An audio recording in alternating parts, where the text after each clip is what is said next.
Welcome to Complete Edition, the podcast between a PlayStation Trophy Hunter and an Xbox Achievement Hunter. This is episode 37. I'm your host, Compulsive Nerd, and I'm joined by AJ. How you doing, AJ? I'm doing well. It's been exciting with... I don't think you're into football, or you would call it soccer, but the World Cup has started, and I really enjoy the World Cup for a variety of reasons. I mean, firstly, because I like football, but secondly, because I think it's really cool that you have like a sports event where pretty much the Olympics is another example, but you have like every major nation or most major nations like compete in like a giant tournament, and they send like the best players from each country, and you get like these big drama of like, I don't know, like obviously there's a lot of like hilarity in like the USA facing England, which is happening on Friday, and like the USA facing Iran as well. England versus Wales too. And just like today, Japan beat Germany, and Germany are like a way better team than Japan. Like lots of people thought Germany would like completely destroy them, and then Japan wins, and it's just like some amazing upset. It's just really cool because it's like the only time you really see...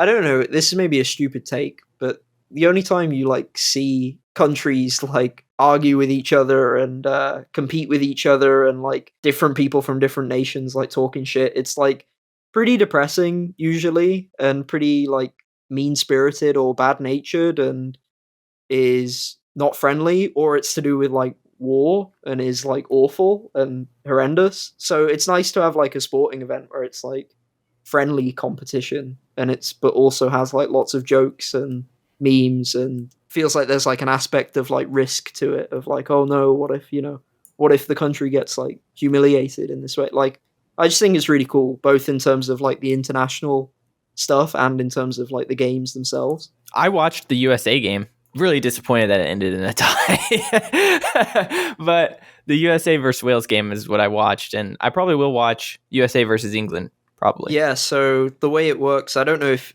again, how much you know about the World Cup, but for you or for the listeners who aren't into the sport, basically there's a bunch of groups, and each group has 4 teams, and the top 2 teams get out of the group to the next stage. And if you come top of the group in like the next stage, I think the next stage is the round of 16, so the remaining 16 teams at that point, so I assume there's 32 teams in total. Yeah, so like if you come first in the group, you'll face a team that came second in another group. And if you come second in the group, you'll face a team that came first in another group. So you really want to come top of the group if you can. But you definitely don't want to come third or fourth, because you just get eliminated. And in the group stage, it works on points, which makes it a bit more boring because it means you can have a tie, which is always quite dull in like a big tournament. Like in a league where lots of teams face each other lots of times, I think ties make sense. But in terms of like the group stage, it's kind of annoying when it ends in like a 0-0 or a 1-1, like what happened with Wales versus the US. Because it's just like, it feels like a tie in football basically feels like a loss for both teams. Like neither team is going to be happy with a tie unless they're like significant underdogs. Like for Wales versus the US, those teams are kind of evenly matched, I'd say. So I feel like they're both going to be quite sad that they couldn't beat the other team. And also it sucks because the way it works in terms of the groups is that if you win, you get 3 points. If you tie, you get 1 point each. And if you lose, you get 0 points. So basically like a win is worth 3 times more than a tie, and a tie is only worth 1 more than a loss. So getting a tie, it doesn't really feel like getting a tie is kind of like 70% of the way to getting a loss, essentially. Like it feels more like a loss than a win, rather than sort of like a halfway point, because it's not worth half the points, it's worth 1/3 of the points. So it kind of sucks to see that in the group, and I watched so England faced Iran, and they won 6-2. They just like absolutely destroyed them, basically. So that was quite fun as an England supporter to watch, but the Wales versus the US game was it was a little boring, I thought.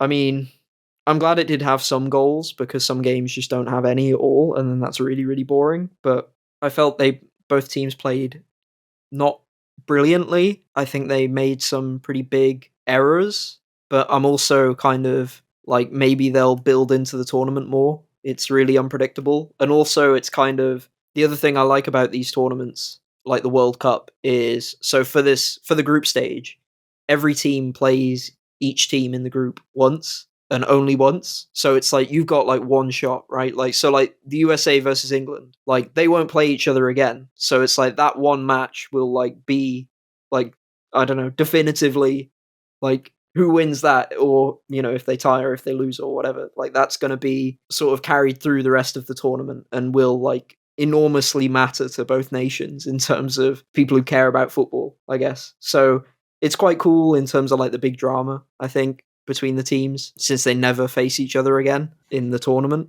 But I prefer the elimination games, because if it's like 1-1 or 0-0, they have an extra 30 minutes to play. So they have 90 minutes in like a regular game, but then they have 30 extra if it's still a tie. And then if it's still a tie after that, they do a penalty shootout. Yeah. And that's always like very high drama. So I prefer those matches. There's nothing, I feel, so it's kind of, I was thinking about America, because America's probably like the biggest country that is the least interested in, well, one of the biggest countries, not actually the biggest, because China isn't really interested in football much, but one of the biggest countries that is sort of the least interested in football. But also the problem for the USA is that their team isn't very good and their league isn't very good. Like it's okay, but it's not like a top 10 or a top 5 team. So it's kind of like, I feel like US fans kind of miss out on like getting to like a semi-final and then like it coming down to like a shootout and it being like really, really, really intense. Because I think if like US fans got to see that like more often, it would make people way more interested in the game, because it's like, it's so dramatic and so tense, and it's like you can barely look at the screen because you're like, oh, if he misses this kick, it's like all over. And it's like those like massive matches that I think convert people into fans. So it's kind of like the problem of, there's not that many people interested in it, so that means there's not that many people that play it in the country, and then because they don't play it, there's not that many good players, and then there's not that good of a team, but because there's not that good of a team, people don't really watch it that much in the country. Because if the US were like dominating football, like if they were like the best of the best, then I feel like people would be much more interested in it in the country, because that's how it is. I know for like women's football, the US are like amazing. Like their team's like the best in the world in women's football. But there's like a weird disconnect because the rest of the world doesn't really care that much about women's football compared to men's football. So it's like, I don't know, you've got like opposite angles on it. But the US team right now are better than they've been in a long time, I think. So it's still like an exciting time. It'd be cool to see if they get out of the group, or if they like, well, I don't want them to beat England, but it would be a funny story if they did, and it would be quite cool in some ways. But yeah, should be exciting on Friday. I'll be cheering for USA. My brother's really into soccer. I've never really been into it, been big into it at all. I used to play soccer on the SNES. I don't remember what it was called, Extreme Soccer or something. But anyways, I that's about the experience that I have with it. But I was watching the game alongside him because he's so interested in it, and he was teaching me about the drama and all this stuff, and it's really fun. Like there's no doubt, like the World Cup is really, really fun. So I probably will watch that game. But you're right. It's I think when you don't have a team that wins, or that not very many people care, and then not very many people play, it's a whole chain reaction of just the country not caring enough to be competitive and like get the good players, because the effect is kind of like, it like all stacks on top of each other basically, where it's like the nations that are like most interested in football tend to be the best at it in a way, like, because it's just the case of like human nature, I guess, of like, oh, you're going to want to support your home team in like a game that they're actually good at, like. And for like England as well, it helps because we have the Premier League, which is considered like the most competitive and most popular league in terms of football. I mean, there's a few leagues that could also compete with that, to be fair. But yeah, it's kind of, because the problem with in America you have like MLS, right? Major League Soccer. Yeah. But the American league teams aren't brilliant. a lot of teams, they get like old players from like other leagues that basically come over to like end their career and sort of have like celebrity appearances, that kind of thing. Yeah. Whereas the league itself isn't really that competitive. But again, it's like a problem of just, I don't know, not, yeah, it's, Kansas City has a soccer team. I know that for sure. yeah, We have Sporting KC, but I'm not it's sure really what the interesting. solution is basically, but I don't either, but my brother was telling me, and this was a great like comparison, but he was saying how the Premier League in the UK is like the NFL to United States. It's like it is everything, man. People really go crazy for NFL here, and like it's definitely that way with the Premier League because I've heard about it. Like I've heard about the Premier League. It just yeah, I mean, in terms of like famous, you know, it's like, you know, Manchester United and like Tottenham yep. Hotspur and Arsenal and all of that. And I know like a lot of Americans and people internationally, even if they're interested in football, they'll probably be interested in the Premier League as well. Like it's not just like people in the UK really really care about it, but also it's kind of like if you care about football, you'll probably care about it. Like that's in terms of like viewers, I think it's like the main league. So that sort of explains why England has like been interested in it for so long as well. But yeah, there's nothing like, I mean, it's a double-edged sword because football, the main complaint I hear about it, which is reasonable, is that it's a very low-scoring game. Typically, you know, like people win like 1-0 or like 2-0 or like 2-1. You know, like those results are pretty common. Like they're basically almost all the results essentially. It's quite rare that you get like a 7-0 like Spain have done to Costa Rica today. But at the same time, because the scores are so low, it can like you can get really boring games that are annoying. But on the other hand, you can also get ridiculous comebacks where like one team scores like 2 goals in 5 minutes and they like had no hope of winning, but then suddenly they're on top and it just changes like in an instant and the momentum totally shifts. Like there's something about a football match where it's like after the 90 minutes they have something called stoppage time, which is basically like all the time that has been, I guess, wasted, like with making substitutions or the ball being out of play or like decision being made by like a referee. All that time that has like factored into the match essentially, they add it on at the end, and then after that time the referee blows the whistle and the game ends. During that time it can be so intense, and the amount of times you see literally like a last second winner or like a last minute winner, or even sometimes because it's up to the referee when he blows the whistle. So normally what happens, what you usually see is like, let's say like the time has expired, but one team is like about to take a shot on goal, like they're like doing an attack and they're about to complete the attack. The referee will usually let that be like the last attack of the game, like if there's like a free kick or if they're just like progressing the ball really quickly. The referee usually lets them like play on for like that final last ditch attempt. So it's like so intense because it's such a low scoring game typically, that one goal like means so much and can make like a huge difference in terms of the result. It's not like, I feel like in some sports, it's like one team can be so far behind that it's like there's no hope. And you do sometimes get that with like the 7-0 or anything. But usually the score lines are so close that you can never truly feel safe, because you could get a match like USA versus Wales where it's like 100 minutes and only 2 goals. And then you can get another match where in 3 minutes, 2 goals are scored, like all of a sudden. So it's just, you can never let your guard down, and things can just change so quickly that it adds this intensity to watching it and playing it that I find really compelling. Dude, my legs hurt watching them play. Like I can feel it in my legs. I'm like, Jesus Christ, they've been running for so long. My legs would just be jelly. It's crazy. Yeah, there's a lot of you can a big difference between really elite teams and elite players and lesser players is basically during the first 45 minutes. Like the better team can like exhaust the other team basically. Like a lot of the time during the first half not much happens, and the second half is where more happens because they change up the tactics as well to deal with what each team's been throwing at them. But also, if you have like a high possession, so like your team has the ball a lot, you can basically, with your teammates, you can like pass the ball to each other just like over and over again, and it forces the other team to basically chase you around. Like they have to chase the ball, right? Because they have to Right. take it from you.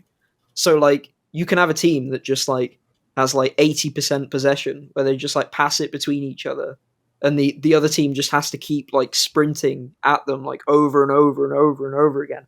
And then in the second half, they're just so like exhausted that they basically can't keep up with them all of a sudden.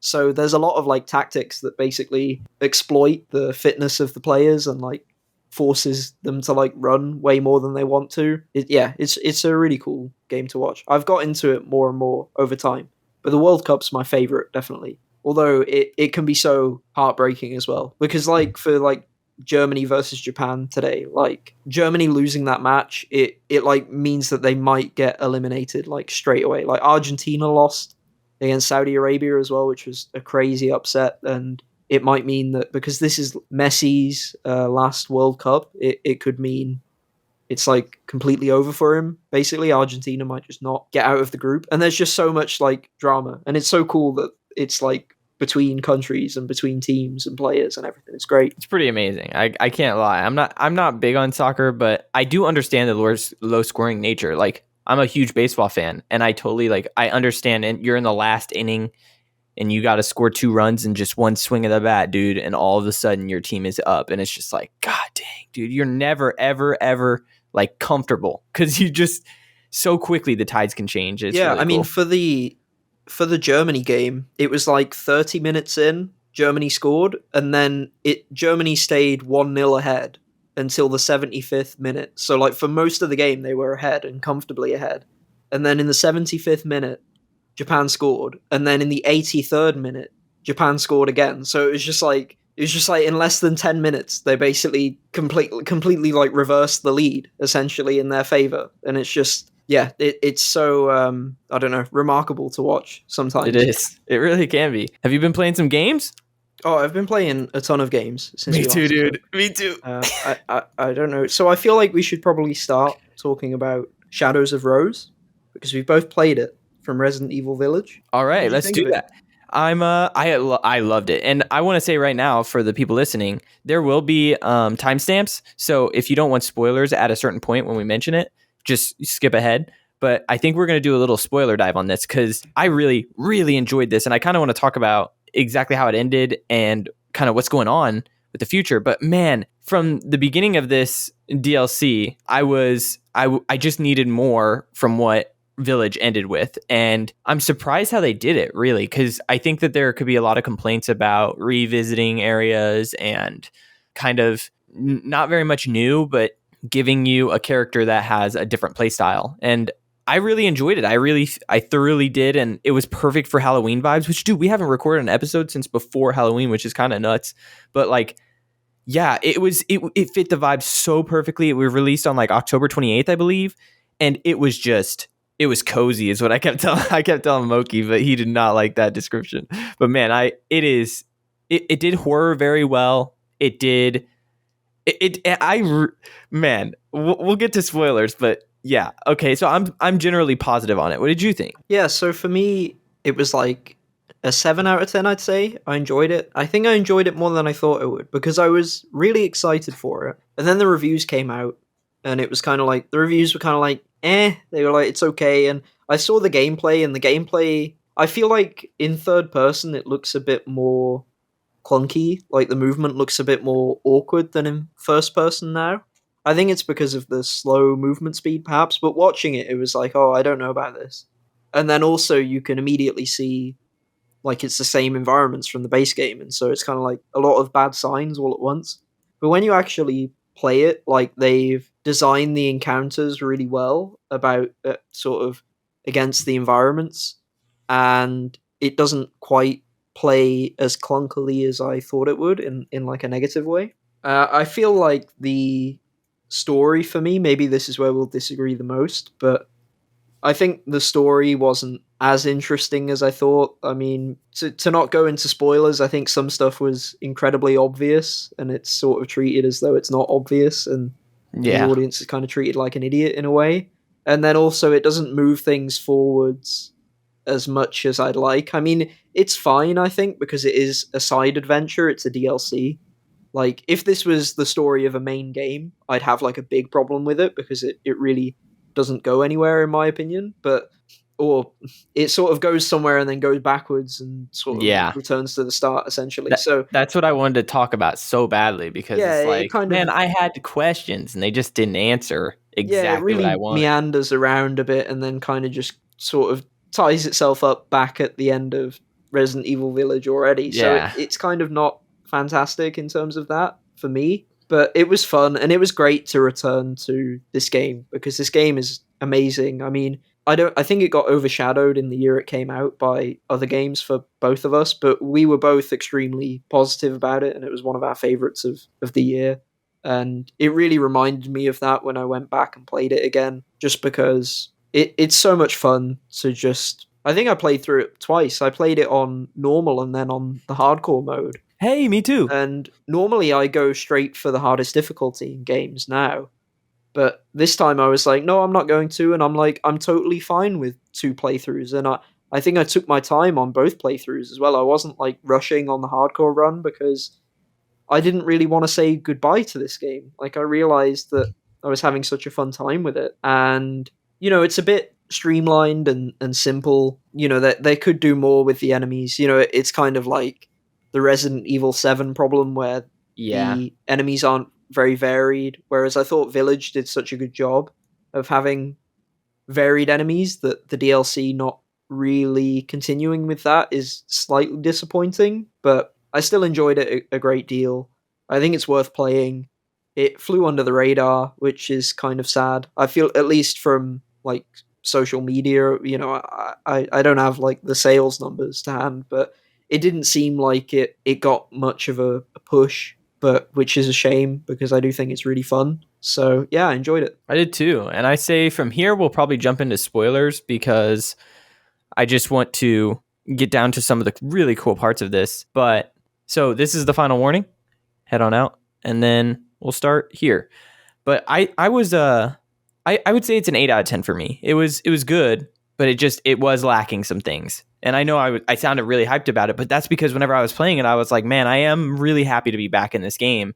And I also I wanted to fire up the third person mode for the original, but I thought, yeah, there's not enough time before Ragnarok, so I just didn't do it. Did you play any of the mercenary stuff? I did, yeah. I 100%ed the trophies on the DLC. Nice, yeah, same. Yeah. That was great. I like the mercenary stuff. It was easy though. Did you find it easy? Yeah, it was really easy. I did. So I've First got some try. guides on Macca's channel for SSS ranks. Oh, nice. But I found it like because I did S rank guides for the base game, and they did quite well on the channel. But the original Mercenaries with Ethan is way harder than like Chris or Heisenberg or Lady Dimitrescu. So, and the good thing is you can use those characters back in the old maps. So now it will be a lot easier for people because I think the hardest thing probably was the S ranks in the base game, because on the like super hard difficulties in the base game, you could just take like infinite ammo guns and steamroll pretty much everything. Yeah. So yeah, I thought that's probably a criticism of the new mercenary stuff. I feel like it shouldn't be that easy. I pretty much got the SSS ranks on like my second attempt. Like, I played through them, both the maps, and I think I got an S rank. And then I went back, and then pretty much on the first attempt for both of them, I got SSS. And I'd made some significant mistakes, but Chris is just so overpowered that, yeah. But it's really fun as well, and it's cool that I like how they reflect like Chris's relative power level compared to Ethan, I guess. Like, I like the in-universe story and lore, like the idea that Chris is like so experienced and he's dealt with like so much more ridiculous threats than Ethan has, because Resident Evil 7 was quite subdued. Village was a lot crazier, but 7 was like really refreshing as like a small scale, especially compared to 6. But Chris has like been through so much in 5 and 6. He's like killed so many like, earth-threatening monsters essentially, that by even the time in 7 he does, by the time he does Mercenaries, it's just like he has like no problems at all. So I found that cool, but in terms of gameplay, it's kind of broken. It really is, and Chris cracks me up, just especially in 8, whenever he, like, the beginning when he kills Mia, and it's just like, you know how much conflict could have been avoided instead of being like, Ethan, no. He could have just been like, that wasn't Mia. So like, bro, why would you just kill his wife and then not say anything about how it was Miranda? Like, what? Yeah, my cracks me up, man. I love Resident Evil. My other problem with that, and it's like, it's funny, but also it's really stupid, is that like whenever Chris runs into Ethan, he's like, Ethan, you shouldn't be here. He's like, no, this is too dangerous for you. Meanwhile, Ethan's going around and killing like all of the lords like on his own. Basically, he's like going and he's like, oh yeah, I've killed Dimitrescu. Yeah, I've killed Moreau. I've killed, like, he's the one that's like one man army, like fully doing, while this like Spec Ops unit like led by Chris are like doing fuck all. Presumably, they're just like sat around. They just sat around and run into Ethan, and then like, Ethan, no, too dangerous. But yeah, that always really frustrated me. I said before when we talked about Village that I hoped DLC would basically show that like Chris is doing some other like really important stuff, like he's killing like some bigger threat in the background, but he's basically doing nothing. Like he's chasing Miranda, but again, it's like he's not actually doing anything during the whole course of Village. Like that's the biggest problem. And again, it's just like, it's funny. I mean, it's just stupid. That's what's so charming about Resident Evil, is like, usually in other fiction, you could just be like, this sucks, but it's just like, it's kind of charming, but it's so great, and I love it. I'm actually, let's jump even further. It's like, we talked about how it ends and then goes back to the beginning, and I wanted that to be answered, and it turned out to be the end of the DLC, like that ending that they had Village on. Where it's just the same cutscene, I think. It is exactly the same cutscene, and it's like, dude, does she still have powers? Like, did like taking out the mold or whatever, the Megamycete, did taking that out take away her powers? Like, I don't know. There's so much interesting stuff, and it's like, again, with a mysterious shadow figure in the distance, it's like, it feels like they ran out of time or something. It really does. It's so weird.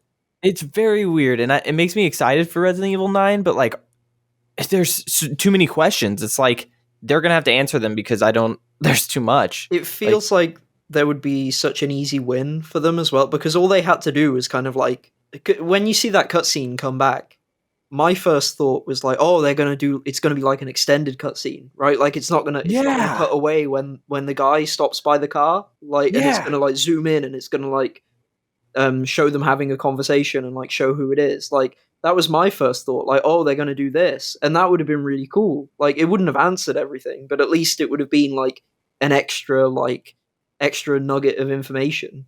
But instead, they just end it in the same way. And I mean, I'd say the only thing I really like about the story was the whole thing where essentially getting you into like that world was a trick. You know, like it was like a supernatural force, basically. Like the person that told her like, oh, go into this and get rid of your pet. Like, it was all bullshit. It was all like an elaborate trick. Like, I feel like that was kind of cool.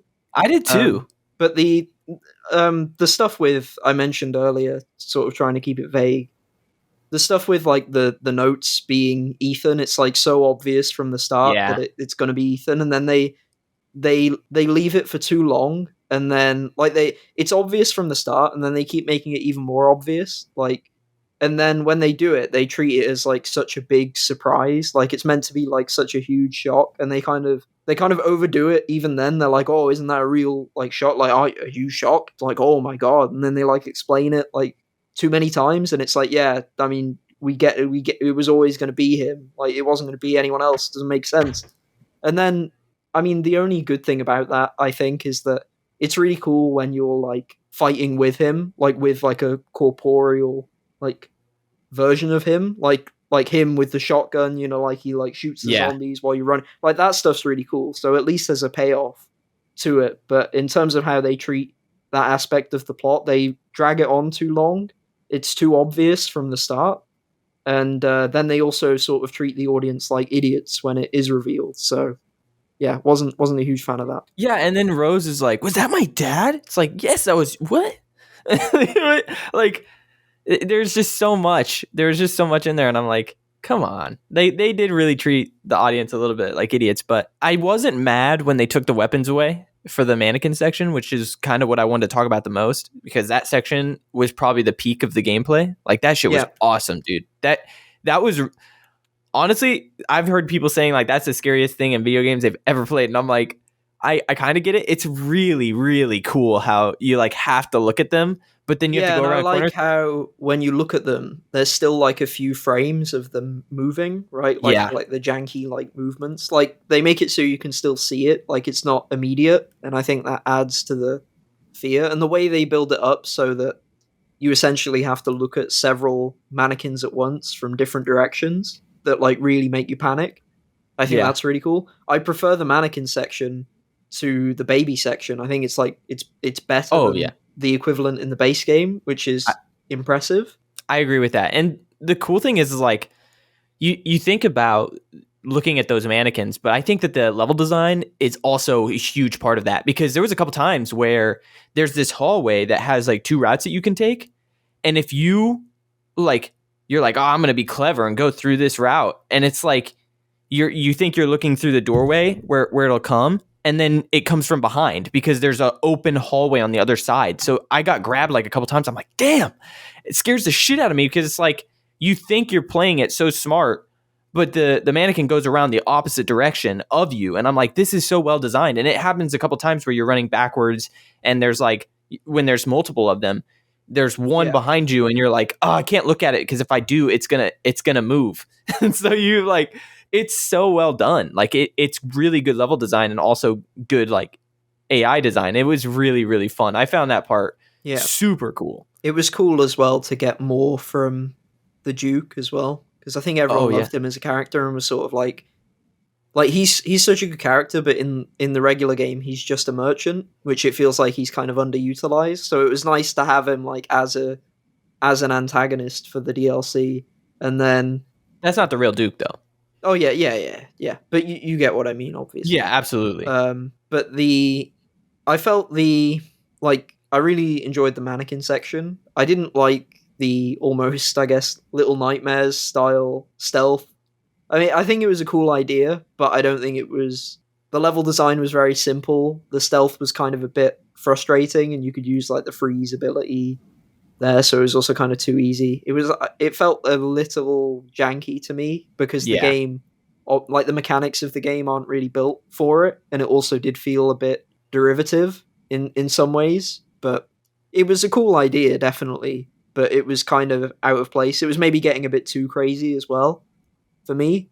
But enjoy. I agree. What was really cool about it is the DLC is only like 3 to 4 hours, but as even if you've not played it and you're still listening to this section, you'll realize there's so many different aspects to it. Like they keep the gameplay really varied, and the scenarios really varied within those 3 to 4 hours.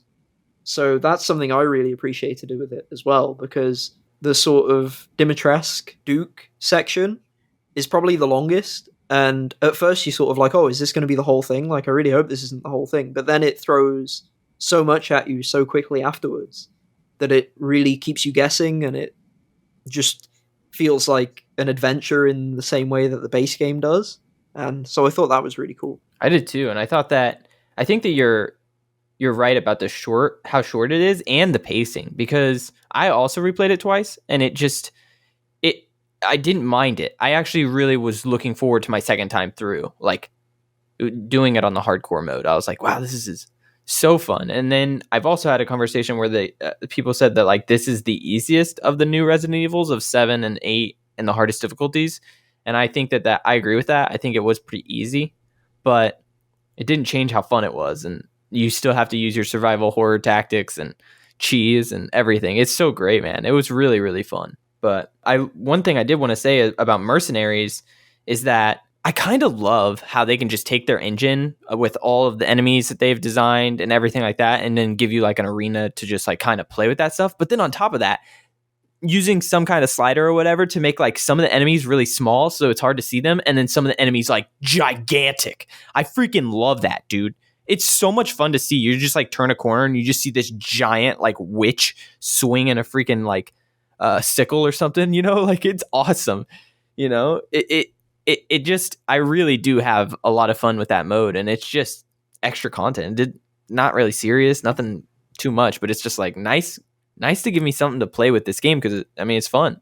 Yeah, and I think the extra characters was kind of fan service, but in a good way, which was nice as well. And I feel like it was a good amount of content for the price. I know some people are like, it isn't because it's only 3 hours, but that ignores the mercenaries stuff, which I understand the mercenaries is kind of niche. I think most people probably wouldn't even play it if it didn't have achievements or trophies, especially. But I think the mode's really well done, and I had a lot of fun with it in the base game and in the DLC. So for me, I think it was pretty reasonably priced, and yeah, a good time, a great excuse to go back to the game. Nice to have the third person update as well. Absolutely. What else have you been playing?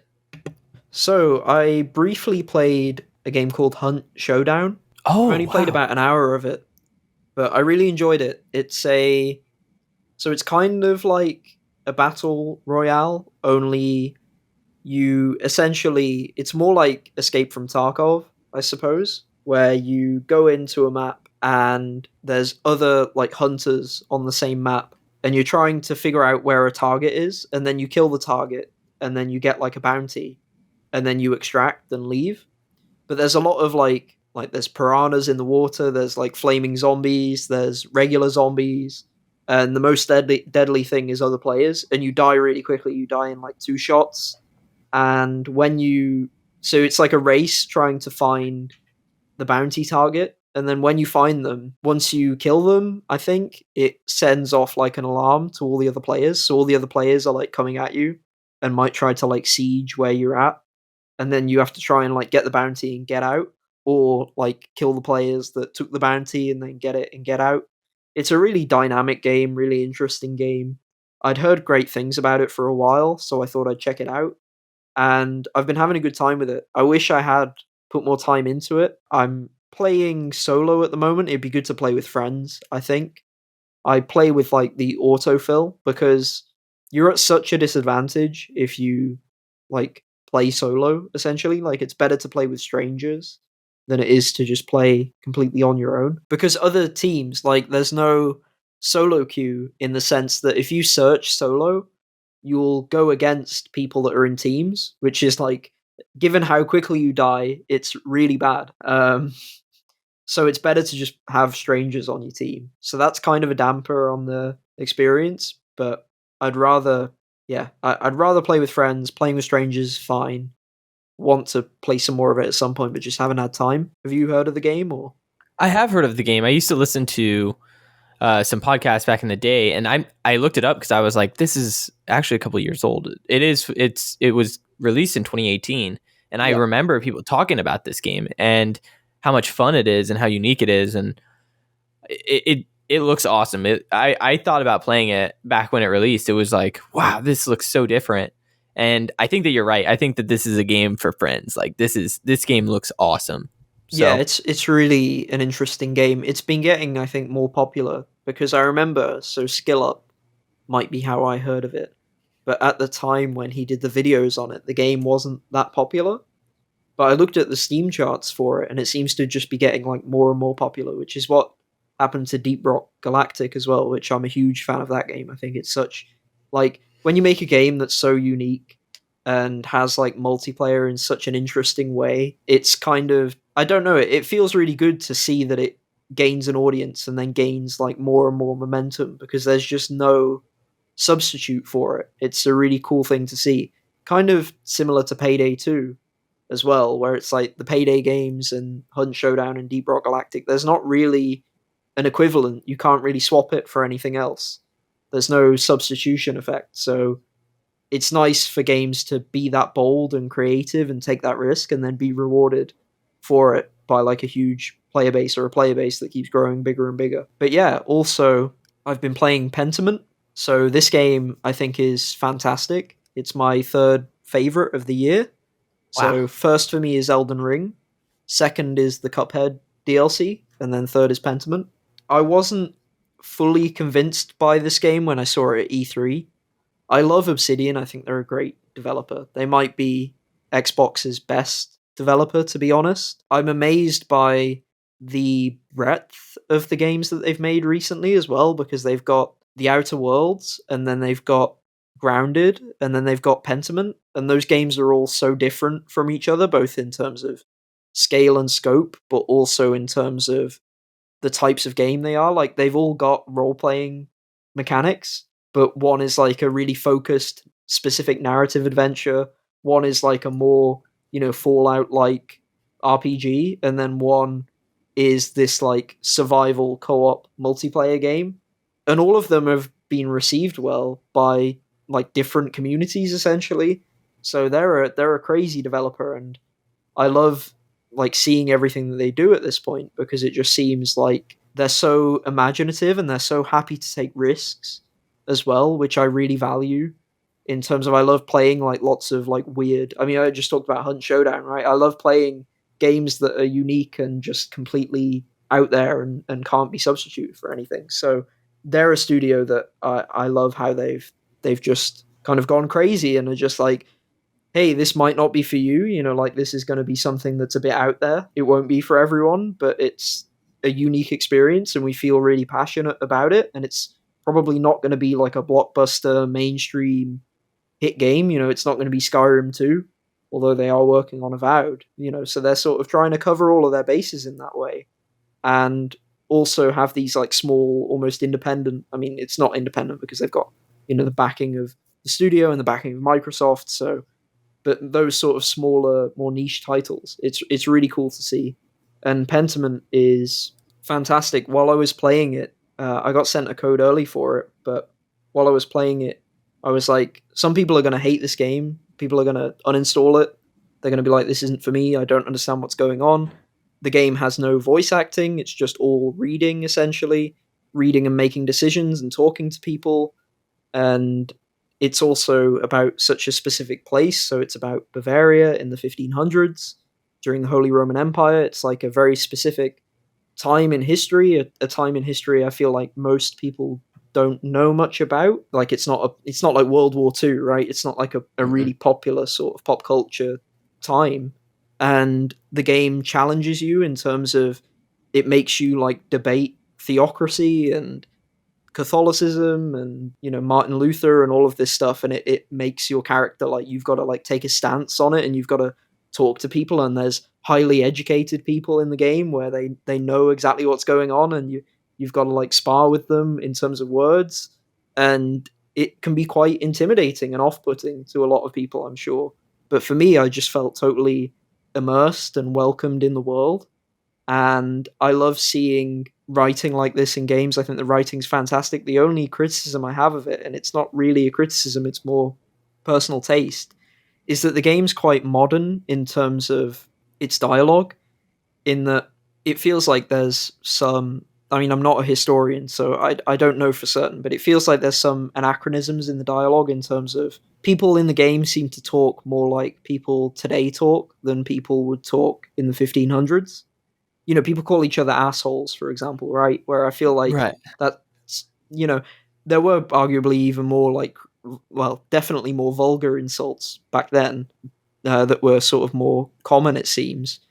But people sort of talk more modern than I'd like, probably. But I understand it's like the game's already probably not that accessible, that if you then also tried to make the dialogue extremely realistic, it would probably off-put even more people. But the game is really creative, really interesting. It's so focused. Its art style is absolutely beautiful. It looks like the kind of illustrations you'd see from the time period, or it evokes similar feelings as those would. And I found, like, you're in this small town, basically, maybe not even a town, more like a hamlet, I suppose, where you've just got, there's a lot of characters and a lot of people living their lives, but it's also really manageable, all the locations. It doesn't take very long to run from one side to the other. And then you've got this abbey at the top of the hill, and sort of at the bottom of the hill, you've got like the farmers and sort of the printers and people working in different fields at the time that are just so I don't know, like they've clearly thought about the world and the characters in so much like depth, and there's so many subtleties behind the characters. There aren't really many characters or any characters that feel like caricatures. They feel more like people, and I think that really helps when you play the game. And the other thing that I love about it is when I play Fallout and role playing games generally, I love to specialize in speech, like speech skills. I love to like get the most out of dialogue options and like win battles and persuade people and stuff like that. I think that's really fun in games. But in Fallout 3, so the way it would work is your speech stat, it would give you like a percentage chance. Like, in the higher your speech stat, the higher the percentage chance for success in a dialogue option.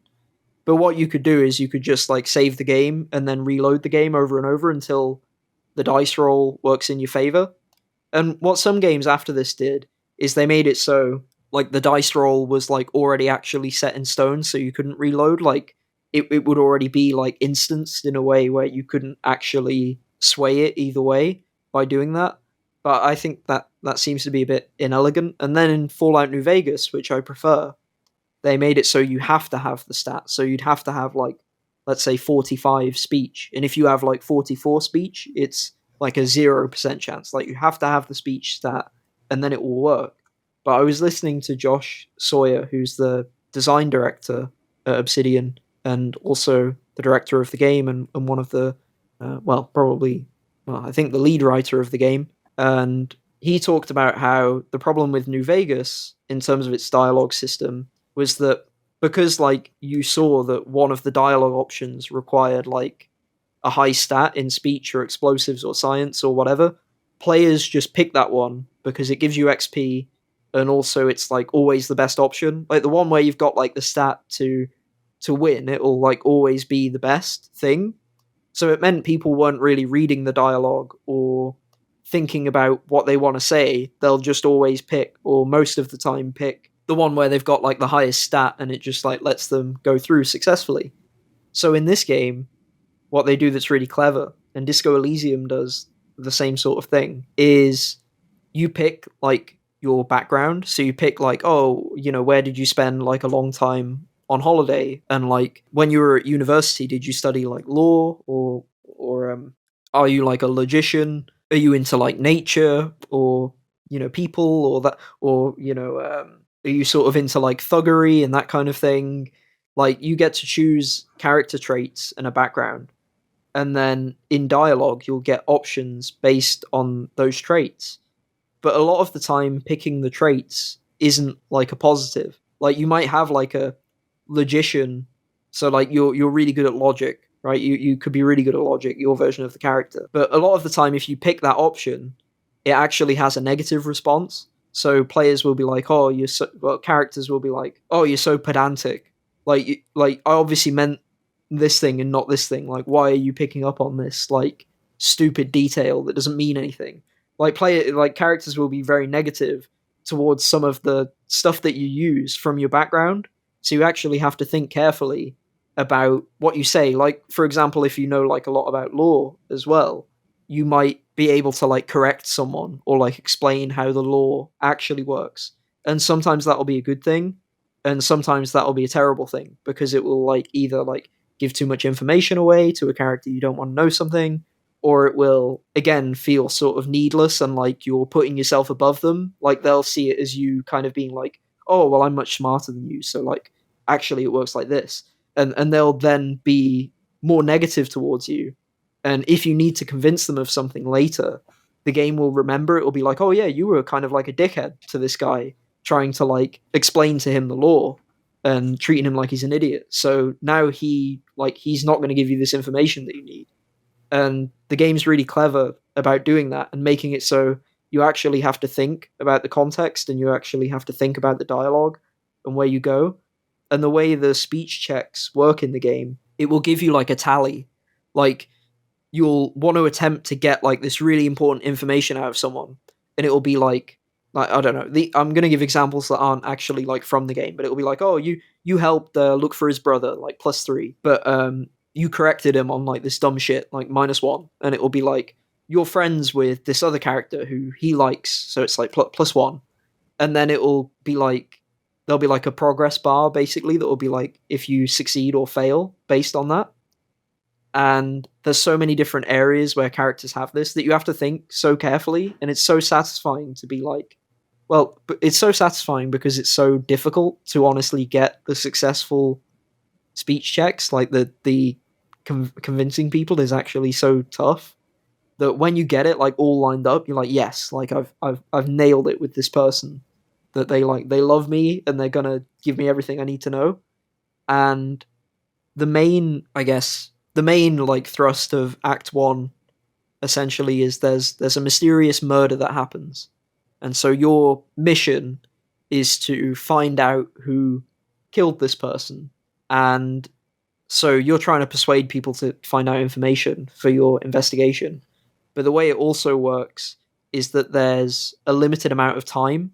So they're like, you need to get back to us with your findings in like 3 days. And every time you talk to someone or like go to like a place to investigate evidence or go to like lunch or dinner with people, it uses up time on the clock. So you basically can't do everything. So you'll have like a journal and it'll be like, these are your leads, right? So like you want to investigate this thing, you want to investigate the murder weapon, you want to investigate the time of the murder, you want to investigate, this, and this. But you can't cover all of those things in your investigation. There's just no time.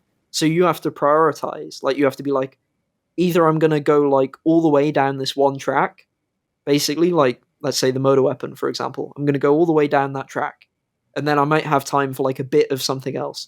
Or I'm going to go like a little bit into a few of these tracks, or you might go and have like a complete disaster where you go like, I'm going to go for this track, and then you attempt it, and then you completely mess it up, and you find out nothing, or it takes you down like the wrong path, essentially. So you're given like agency, like you feel so invested in the world and the characters because you want to, you for multiple reasons, which I won't spoil, you really care about finding out who the murderer is.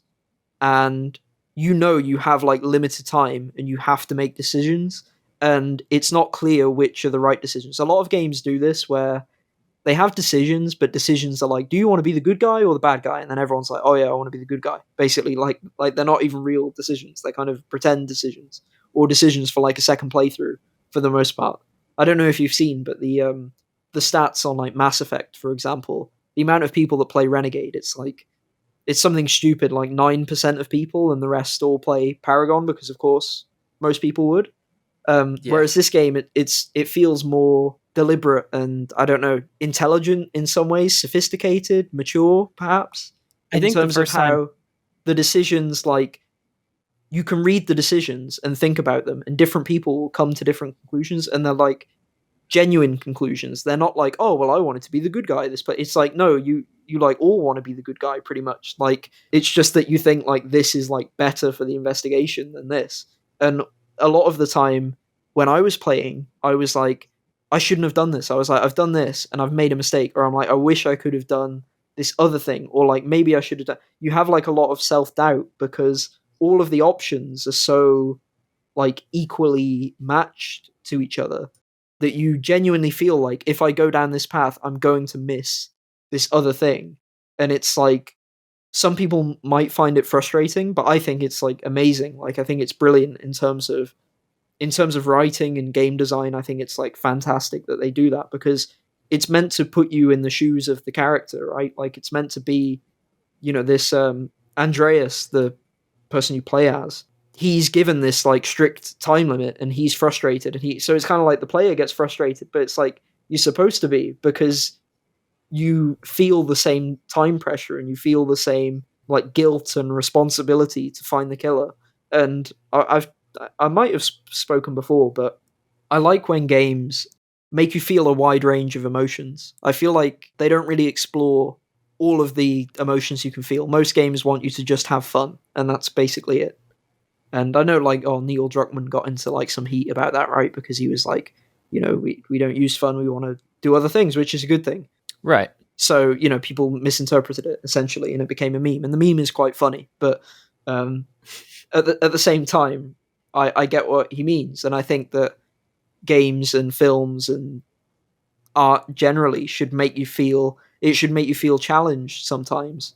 Not all the time, obviously. You don't want to play like Super Mario Galaxy and feel sort of pensive and philosophical necessarily, but games generally, I feel like there's a wider range of emotions they can make the player feel. And I think that's a good thing if they try to explore those. And this game does that in a really compelling way. And yeah, I feel like I've been, I don't know, like really enthusiastic about this game. It kind of awakened something in me. I went to play like Disco Elysium pretty much immediately after that. So I'm going to talk about that at some point.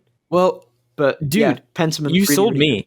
You sold me on this game. Like, I think that if I'm able to get through maybe Tunic, then after that, I think I want to try this game. How long is it? About 10 to 15 hours. Is that completionist, or is that just the average runtime through? You can't get all the achievements in one playthrough. Okay. So that's one playthrough of the game. Okay, that's what I want to know, because that's not too bad at all. But I looked at the art style, and I mean, I'm looking at this game, and it looks like right up my alley, dude. This game looks awesome. Yeah, it's so cool, and but yeah, it's like it's so you can tell it's made with so much love and care and so much detail, and in terms of like it's amazing from like a history perspective, it's amazing from a writing perspective. In terms of, I mean, I feel they kind of got like screwed with this game slightly in terms of, I mean, not really, because I don't think it was ever going to be a huge thing, but I feel like I always rant about the Game Awards. It sucks that this game, it came out before the deadline, it came out before the deadline for nominations, but the review embargo lifted on the day the nominations were revealed. Which to me is ridiculous, because that means, so let's say, right, so that means technically it was eligible for this year, right? Yeah. But if you're under embargo, you can't talk about the game. So how would it ever be nominated, right? Because let's say you're at IGN, right? IGN gave this game a 10 out of 10. Pentiment a 10 out of 10. So it should be in discussion for Game of the Year at IGN, because I think they've only given out 2 10 out of 10s. No, 3 10 out of 10s this year. Elden Ring, Ragnarok, and Pentiment. So it should be in GOTY discussion for that outlet, based on their own, review scores. I think Elden Ring will win for IGN, and that's fine. It wins for me as well. So it's not about like it winning or anything like that. But if you're reviewing the game for IGN, and this is a genuine question, if the review embargo is the same day the nominations come out for the Game Awards, whoever reviewed it for IGN, how would they talk about it to the other IGN staff? Because surely they wouldn't be able to, because they're under embargo, right? So they wouldn't have been able to be like, hey guys, this game's amazing, like wait before you submit your like nominees for like best narrative, because this game's awesome. But like if they're under embargo, no one can say anything about it, right? So it's like technically it was eligible, but I don't know how it would ever be nominated. And it's fine, but it's kind of like, it sucks because it means that it just won't have any representation at all, even though it deserves it, at least I think for narrative and probably art design or art direction. I don't think it would have been nominated for Game of the Year, because it also got some negative. I think GameSpot gave it a 6. I think it's got like an 80. Wow. It's got an 80 something on OpenCritic, so it's not in the 90s or anything. So I don't think it would have been nominated for Game of the Year, but I think like stuff like narrative and art, it's like it should be in consideration there. So I kind of feel bad in that sense that it's like awkward timing for them. And I don't think it was going to be a big title anyway, just because of how specific it is in terms of its like direction and focus. But it's really good. I can't recommend it highly enough. I'm so glad that you brought up the Game Awards, because the nominees were announced since last episode, and I wanted to talk about this and how it is so disappointing what has shown up. Like in each category, I think that like probably the best categories are indie and debut indie.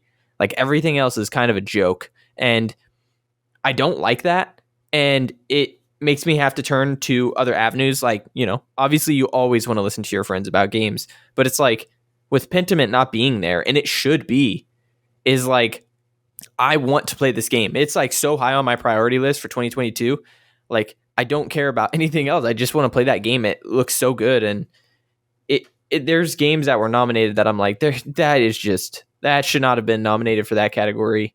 And I didn't play any of the role playing games this year, and there's not very much looking at the Game Awards. Usually I can like go into some categories that I like, and I can take a game out of there and be like, I'm going to play that next year, or I'm going to play that before the deadline or before the Game Awards, and like, so that I can talk about it and vote.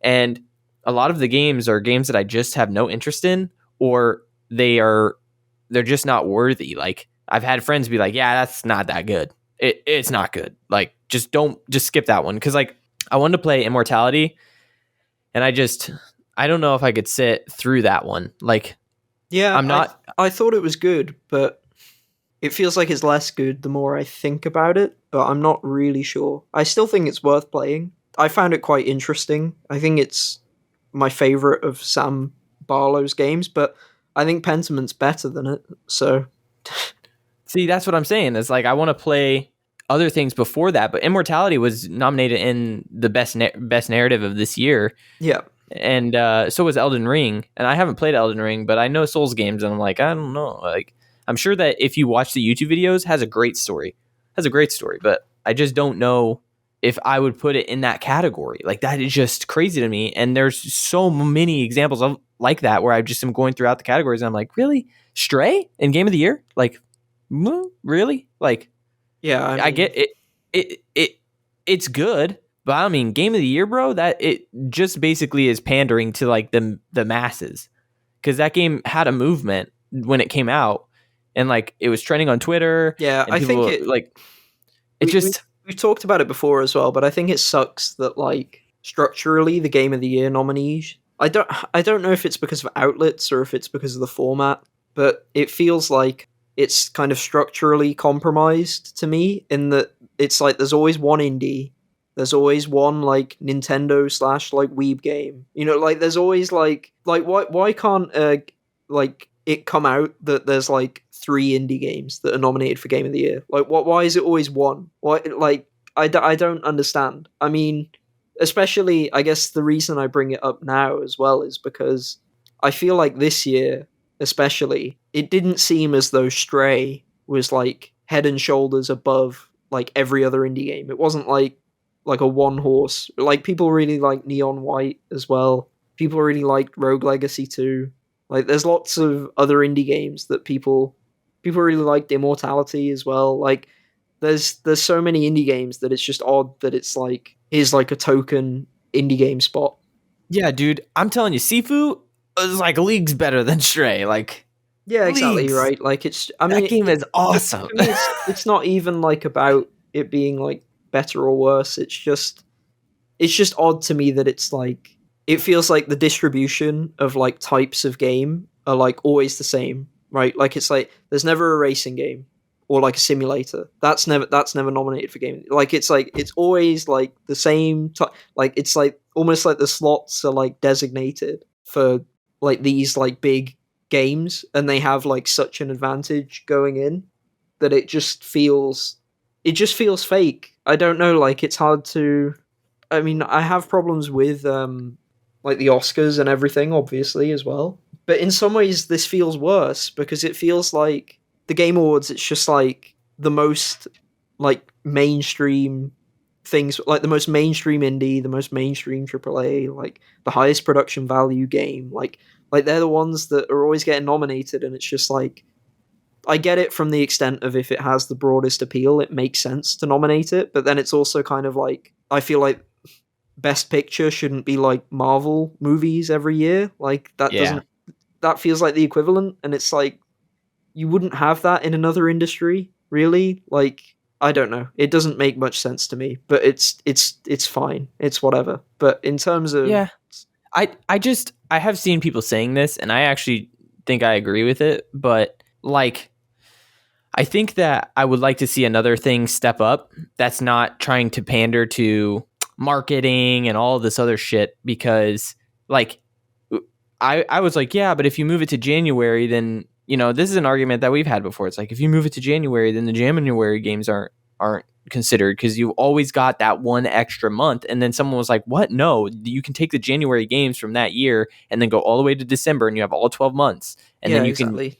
and it's like, the only reason that they have this cutoff and all of this stuff is for marketing, so that when like the games win awards, then holiday season hits and all of these games are getting completely bought. And that's why you see the mainstream shit. And it kind of sucks that it feels like, with the popularity of games going the way they are, it just is crumbling. Like, the quality and what games were last generation, and even PS3 360 generation, like, it's becoming less diverse almost. Like you said, it feels like they have designated slots. But the thing is like, I do think that some of these games did earn their spot. I don't think Horizon earned it. I love Horizon, and I think it's one of the best open worlds I've ever played. But like, Ragnarok and Tale Requiem and Elden Ring, they all earn their spots for me. Like, those three are like, they're good. Those are good games, real good games. But I think that there's places for Pentiment. I think there's places for Sifu, my dude. Like, that game is so freaking good. Like, I can't even describe how good that game is. Like, anyone who likes gameplay like over everything, you have to play that, because like, it feels so dynamic and fluid, and like how they nailed every single like part of the game. And it's just, like, I'm so stunned that didn't get freaking nominated, dude, for like game of the year. Yeah, It should have been. I think what would help a lot more than anything, like, I think a lot of the bitching that we do, I think, like, if Jeff heard it, I don't think there'd be a way like he could fix it, even if he wanted No. to. Essentially, so in some sense, it's like shouting into the void. But one thing that I think would actually help, and is something they could actually do, is have more categories essentially about game design, in terms of, because right now it's like game direction is but like, you could have an award about like level design, for example, right? Like, Yeah. or like, I don't know, even to do, I mean, do they have open world game? I know they have action game and things like that. No, they don't have open world game. You could basically, I mean, the issue is, it's tough because they don't want to like fragment the categories, but then some are really stupid. Like, they have like sports and racing in the same thing, which means that the racing game basically always wins, because racing games are always reviewed better than sports games. If you like the reviews for like FIFA and Madden are like always bad, but the reviews for like Forza Horizon or like Gran Turismo are always like, holy shit, this is great. So then like, that just always gets like a free win basically. But like, it doesn't really make sense to compare like FIFA with Gran Turismo, because they're just so different. Like, there's so many like issues with categorization that it would be another complicated problem to solve. But I feel like they could do more in terms of game design beyond just like direction, essentially. But I don't know. I mean, because I think if you looked at, for example, like, let's say like Sifu, for example, right? Let's say like combat system, right? Like, best combat system. Like, you could have a lot of games nominated that have really interesting combat, or you could even have like something cool, like I don't know, least conventional design, for example, for something that's like completely non-linear, or like makes you think about like interactions totally different, or like, physics interactions in games, for example, or like map editors and things like that. Like, you could do so many different categories that could highlight so many different aspects of games. And it feels like instead it's just like, okay, so it's game direction, it's narrative, it's basically graphics, and like, it's also performances. Like, those are like the main things that they care about, basically. But so much more goes into games than just like direction, performances, And genre. the art, and yeah, like there's so much more to games than that it's like, it's just totally ignoring them. And it sucks, because it does eliminate that like diversity in games, essentially, because it favors, so like, for example, best performance, right? Yeah. Like, the awards based on art, sort of, and the awards based on maybe direction.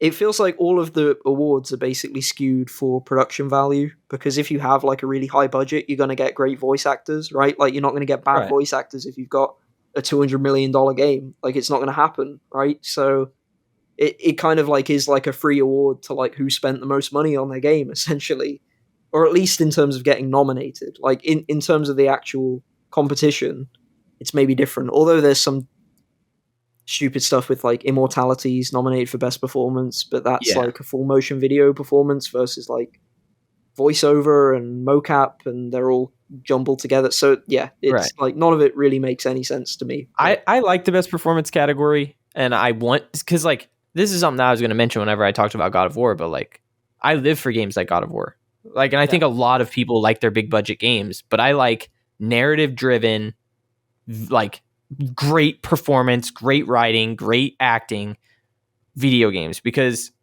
I just, my ADHD is like, I want this story, but I don't want to sit down for a movie. I want to be able to like do story, get gameplay that's going to bring me to another area to get more story, build time with these characters, give me more story, give me more cutscenes. Like I love that stuff. And I think that there's even indie games where like you can get vocal performances that are absolutely incredible.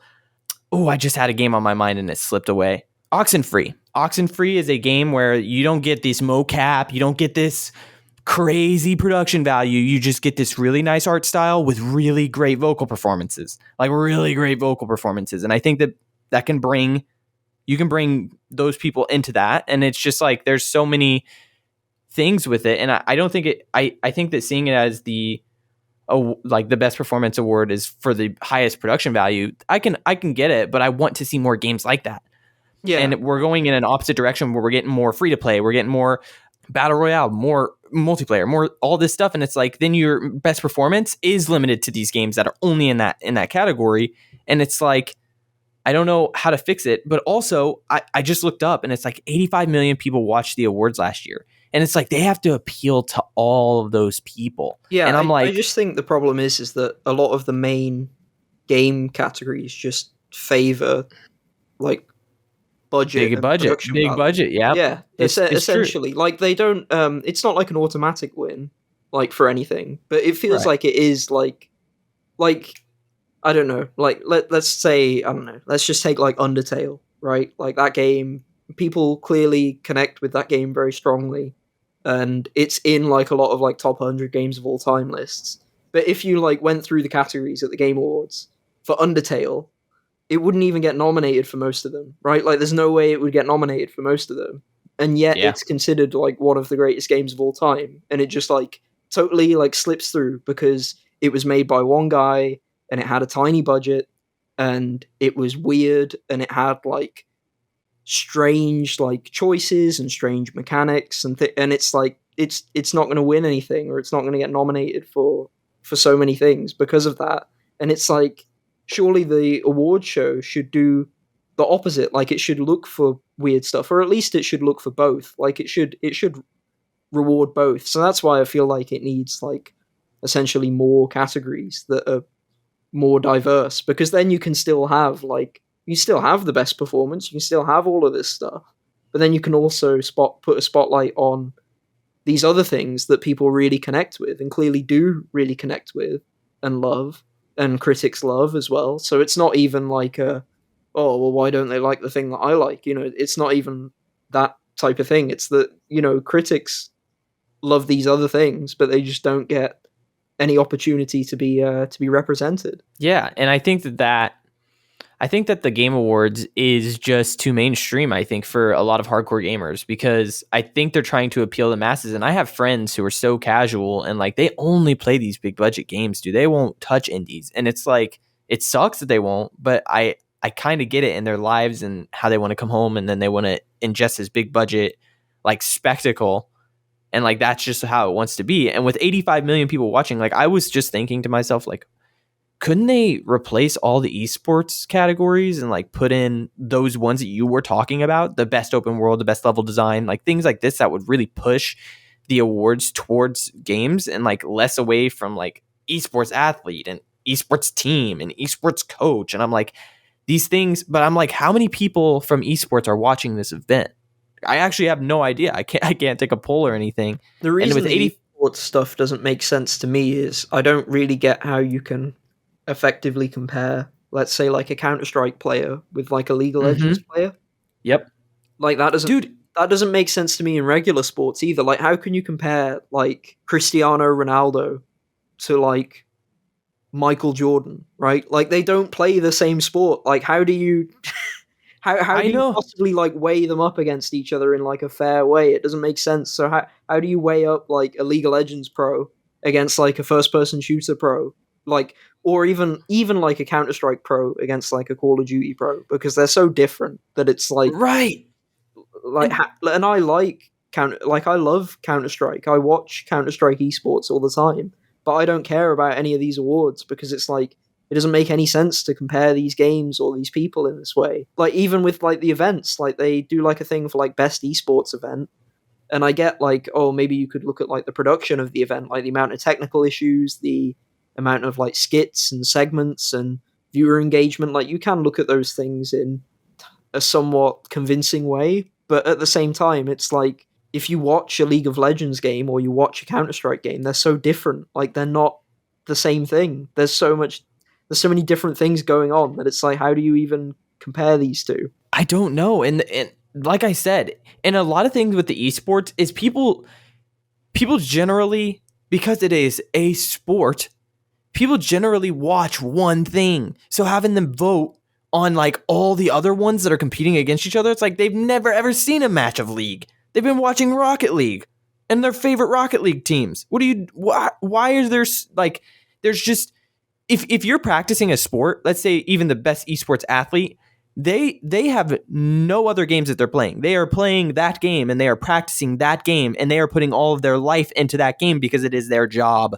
It's like, how can you have categories for this and then have you just have the segments of each like fan base just voting for that one thing and then the most popular wins? I don't know how many people for esports are watching this event. Yeah, I mean, how many of them care for the 5 games of Game Awards when they don't play them? They like, already don't even care about the awards because so many of them, they just do them. They don't even get people up on the stage, do they? They just like, they go like, oh, and then the award for best multiplayer game. Oh, it's this. Wow. And then they just go on to like another advertisement, basically. So why would they not replace those categories and put something actually functional and actually useful for all of the people watching?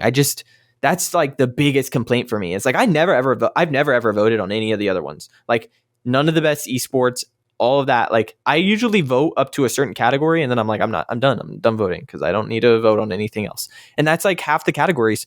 I'm like, Jesus, like put things in I want to vote for, Yeah, like, I mean, I don't vote for anything on it anymore because I just think the whole show sucks. Like, I mean, I can't blame you. Like I can't blame you. And that Elden Ring is my game of the year, and it's nominated for game of the year, but I'm not voting for it.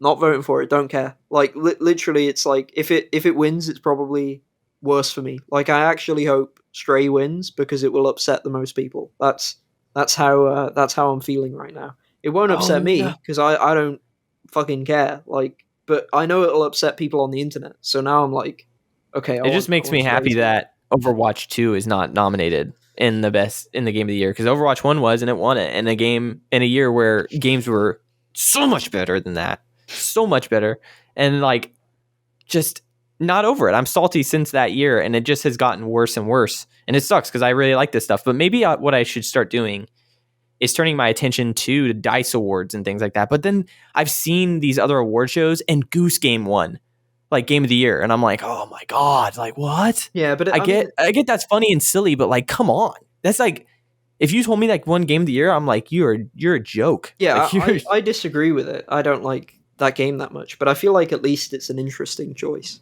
Like I'd rather there be interesting choices. Part of me as well is, again, maybe this is just because I'm sort of sick of it all, but I just think it's quite. I was joking about it actually that like I'm disappointed. My game of the year is like the normie pick, right? Like Elden Ring is like it's like, oh wow, you really like Elden Ring? Wow, big surprise. Join the other 20 million people that also love Elden Ring, right? So it's kind of like at this point, I just I like the variety more. Like I'd rather have the hot take. Like I'd rather just have like, hey, we really love like this thing that you've not heard of. Like I'd rather have that because it's just like, yeah, you know, Elden Ring, God of War, great games, right? Yeah, okay, like cool. Like and it's good to talk about them, and you know they deserve like the awards and the applause and everything. But at the same time, it's like it's you know you get sort of a bit bored of it because it is kind of I don't know similar things every year. I guess I think Predictable. Elden Ring is quite different, but at the same time, Sekiro won Game of the Year before, so even then, it's like you know same thing again, right? And Yeah, again, I'm I love always Elden Ring, so you know it's not even like a an insult to that game, but yeah, and I mean, I'm on the same page because Ragnarok is going to be my game of the year. It just hands down is the best package, but then the best package comes with the most budget. Like that is just like how do you compete? How does an indie compete with like doing the best music, the best performances, the best story, the best gameplay? Like how does it do everything better than that whenever you've got something that has a $300 million budget versus a $3 million budget? Do you know what I mean? Like it's yeah, so but I think so again, I think like more categories help, but a lot of the yes, time in yeah. terms of indies for me, it's like and smaller games. A game can be like the best on balance, right? So like a God of War, and I think Sony first party seem to be very good at this in terms of that like they're very very highly polished and in lots of different areas they're very very good. But I think with indies and with smaller games that are more experimental, Innovative, they do a yeah. good job of like focusing on like one thing, and then that one thing is like totally like blows your mind and takes like crazy risks that it's like yeah like these other aspects are nowhere near as good, but this like one aspect is like so refined and so perfect that it's like this is all I can like think about and all I can play, and it can kind of take over in that sense. So I think again it's like it's sad that that doesn't have any representation because I think it is valuable and it does matter to people, and it is like innovative and using the art form in a creative way. Yeah. I didn't mean to have this devolve into a game awards No, conversation, it's but I just fine. wanted to like point out that like the Pentiment is one of those things where like after I've heard you recommend it and Gremlin recommend it and like many other people, they're like, wow, this game is awesome. And it's like it's not at the Game Awards, and that is a freaking shame, dude. That's a freaking shame. Like it should be there. It should. It just is. It's so ridiculous with the timing and now with just how much it's devolved. I couldn't get over the fact that Stray is in the game of the year conversation. Like it's just not fun. It's just like Yeah, and that's you not even like funny. Stray as well, right? So it's not I even yeah, I love it. It's absolutely awesome, and I think it's a great game to introduce people. Like nomination for accessibility, dude. It's the forward button and X. Like that's it. It's a really, really. You just have to press like two things, and like great to introduce people to games. But like game of the year, what is it doing better than all the other games that are in other categories? Like what is it doing? Nothing. It's just got a cat, and I think that that's why people really, really, jumped onto it. But it just makes me mad. It's like yeah. that spot deserves to go to something else for sure. The Sifu, freaking Sifu, dude. yeah, I know people really liked. I forgot to mention it. People really like Tunic as well. Oh yeah, I'm playing that. I'm Yeah, not as high on it as other me people, either. I don't think, but I know a lot of people they'd really connect with it again. So that's what I meant earlier as well when I was saying like with the indie category, it's weird that it's always just one, especially because this year I feel like a lot of stuff was pretty competitive with Stray in terms of indie. So you'd think maybe like another one would sneak in, but I don't know if there's a thing to stop that from happening or if it's just an outlet thing. But it's disappointing that you don't see the formula or the slots kind of shaken up a bit. But with Pentiment, I think that the attention to detail is insane, as I've said before. Josh Sawyer clearly is extremely knowledgeable about the time period, and there's so much nuance in the writing. It will tackle so the community is very religious, but there's also secular artists, and there's characters who sin as well, and the attitudes towards it and the way people talk about it is so mature and nuanced and goes in ways that I didn't really expect. And I know from looking at like essentially the references, like the game itself has a list of references in the credits. Like in the credits, it's just like a bunch of stuff to check out or like sources for essentially stuff in the game. And then there's on the Xbox Wire, there's a blog post from Josh Sawyer where he's like, here's like a bunch of like history books to read, like that I recommend for Pentiment, basically. And it's so nice to see like that amount of like love and care for something, for a topic, and for it to get made into a game.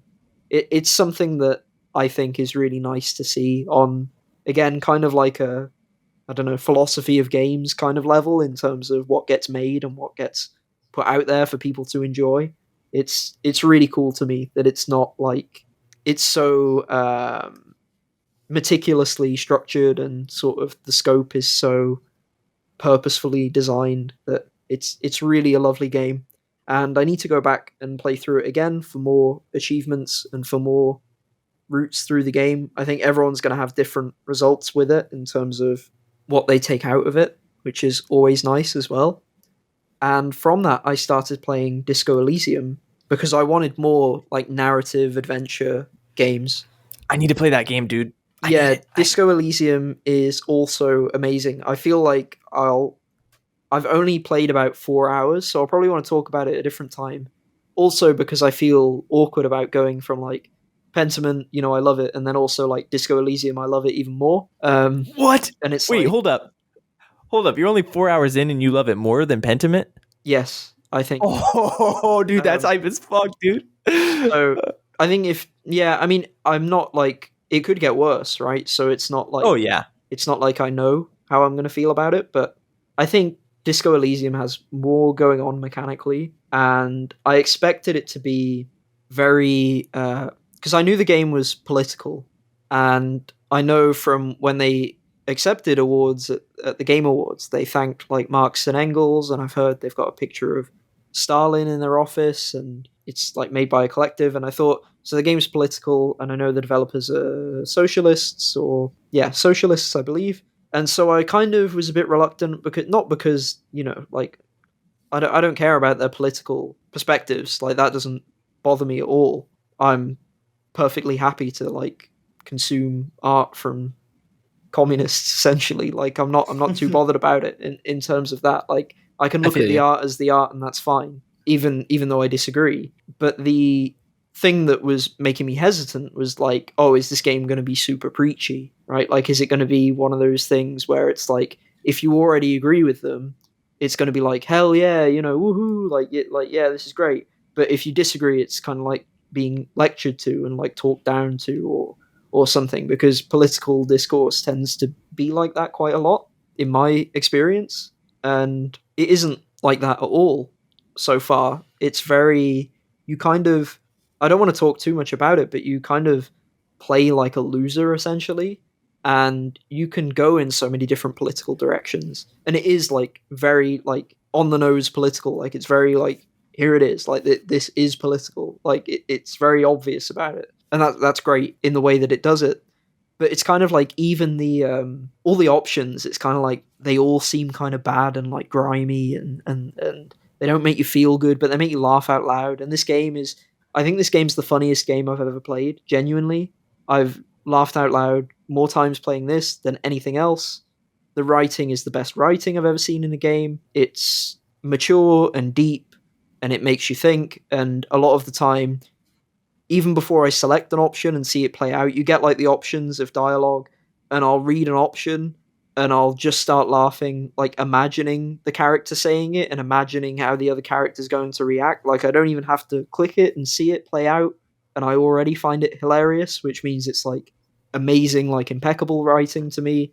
I felt it's deeply moving. The amount of like customization in terms of traits is incredible, and it does the thing that Pentiment does, where you have like lots of different stats. You have even more stats actually, and you assign points to them at the start of the game.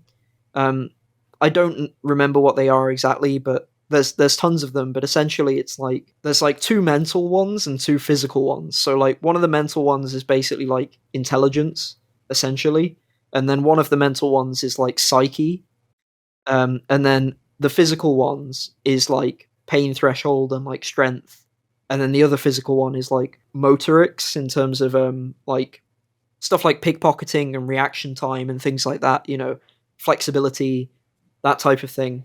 And the way these skills even think about the mechanics, I don't know, I feel like this is hard to explain just with words, but the way so like for example, intelligence, it won't just consider like, oh, are you good at science and good at maths. It'll have like visual calculus, and it'll have like being able to imagine things, for example, is like part of intelligence, like the way you can conceptualize something, the way you can visually like see something or like imagine a scenario sort of realistically, or the way that you can use rhetoric to your advantage to convince people, like that's considered a part of intelligence, which I don't really see in many role-playing games. So it's got like social mechanics within sort of intelligence, for example, and then stuff with like psyche. It'll be like volition is one of the stats, where it's like about how you can like motivate yourself and like keep yourself going, essentially, like psychologically, how you can like control yourself. And stuff to do with like physicality as well is like your tolerance for drugs and like your ability to like shoot up like heroin or whatever and be fine, or like do LSD or something. So there's like interesting mechanics within there that you don't normally see. And also there's this added effect of like, even if you upgrade something, it like gives you a strength, but it also gives you a weakness. And even when you like pass dialogue options, it can be bad. And when you fail it, it can be hilarious and like even better. And it's just like such a fun time, and it feels like you've got your own path through it. I don't really want to say too much about like specifics, because I feel like it has to be experienced by people. But there's stuff like, for example, there isn't an option like this is an option I didn't pick, but there's like a young girl. She's like the daughter of a bookshop owner, and she stood outside in the cold, basically advertising the bookshop, like come to the bookshop, buy some books.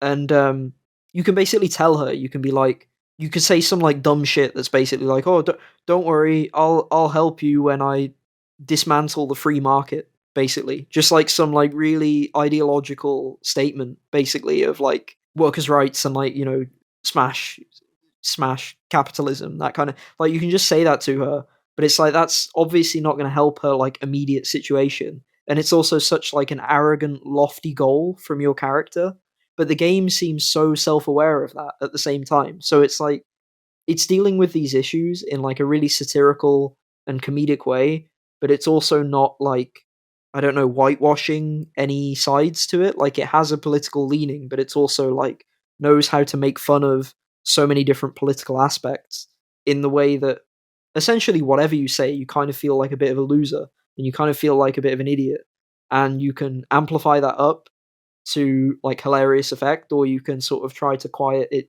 it down in some senses. And interacting with all the characters is such a joy, and figuring things out about yourself is amazing too. It's kind of a very intricate narrative, I'd say, in terms of when you start the game, you don't know who you are. Like, you don't know your name, you don't know anything about you, you don't know what your job is, you don't know what you're doing in this place. And it's not like an RPG where you decide those things for yourself necessarily, although you do in some ways. But like, they have like set answers. Like, your character has a name, and you don't choose that name, but he has a name, and you don't know it, but you like have to so it's like you're finding out about the character, but you're also finding out about yourself as a player, and then you're also using that influence to change the character, who is also partially a set character already. So it's like, it's got so many like layers of things that are going on in the narrative at one time, that it's just so compelling. And even some of the achievements are like insulting you. Like, there's one, I don't remember the name of it. It should actually be my achievement of the week. I'm gonna try and find it 1 second. This is awesome. And I have something to say during this, is like, God, man, just doing this show, like, it makes me want to play games so bad, because it just like, games are fucking cool, dude. Like, I really want to play this game, because it's something that's always been on on my list, and it's like I've heard so many people say the writing is incredible, and it does it have voice acting? Yeah, it does, and it's really, really Oh good. man, It's really see, great. this is another example of what I'm saying is like you can take. I think this game was nominated for the Game Awards at one point, but Yeah. like you can take something smaller that can still have incredible performances. Well, And I like okay, so for this game, so I'm playing the final cut, the base game of Disco Elysium. Not every character was voiced, and some of the voice actors for the characters weren't very good. But then the base game was very successful, right? Like it got amazing reviews and lots of people played it, and it was a big hit. So then they released the final cut, where they basically put in more performances for like all the characters and redid some of the performances. So I'm not sure it like exactly applies because they kind of had to release it first because voice Make it the acting is very, budget. very expensive for yeah, a game like this and a game like Pentiment. Because imagine how many words are written down in these and how many characters there are in these games that it's like such a significant part of the budget. Like it basically is all of the budget to do Yeah. voice acting for a game like this because of how much writing there is and how specific the characters are as well. Like Josh Sawyer was talking about it for Pentiment, and like the game, like in that game, because you're in Bavaria, everything is meant to be in German but translated into English.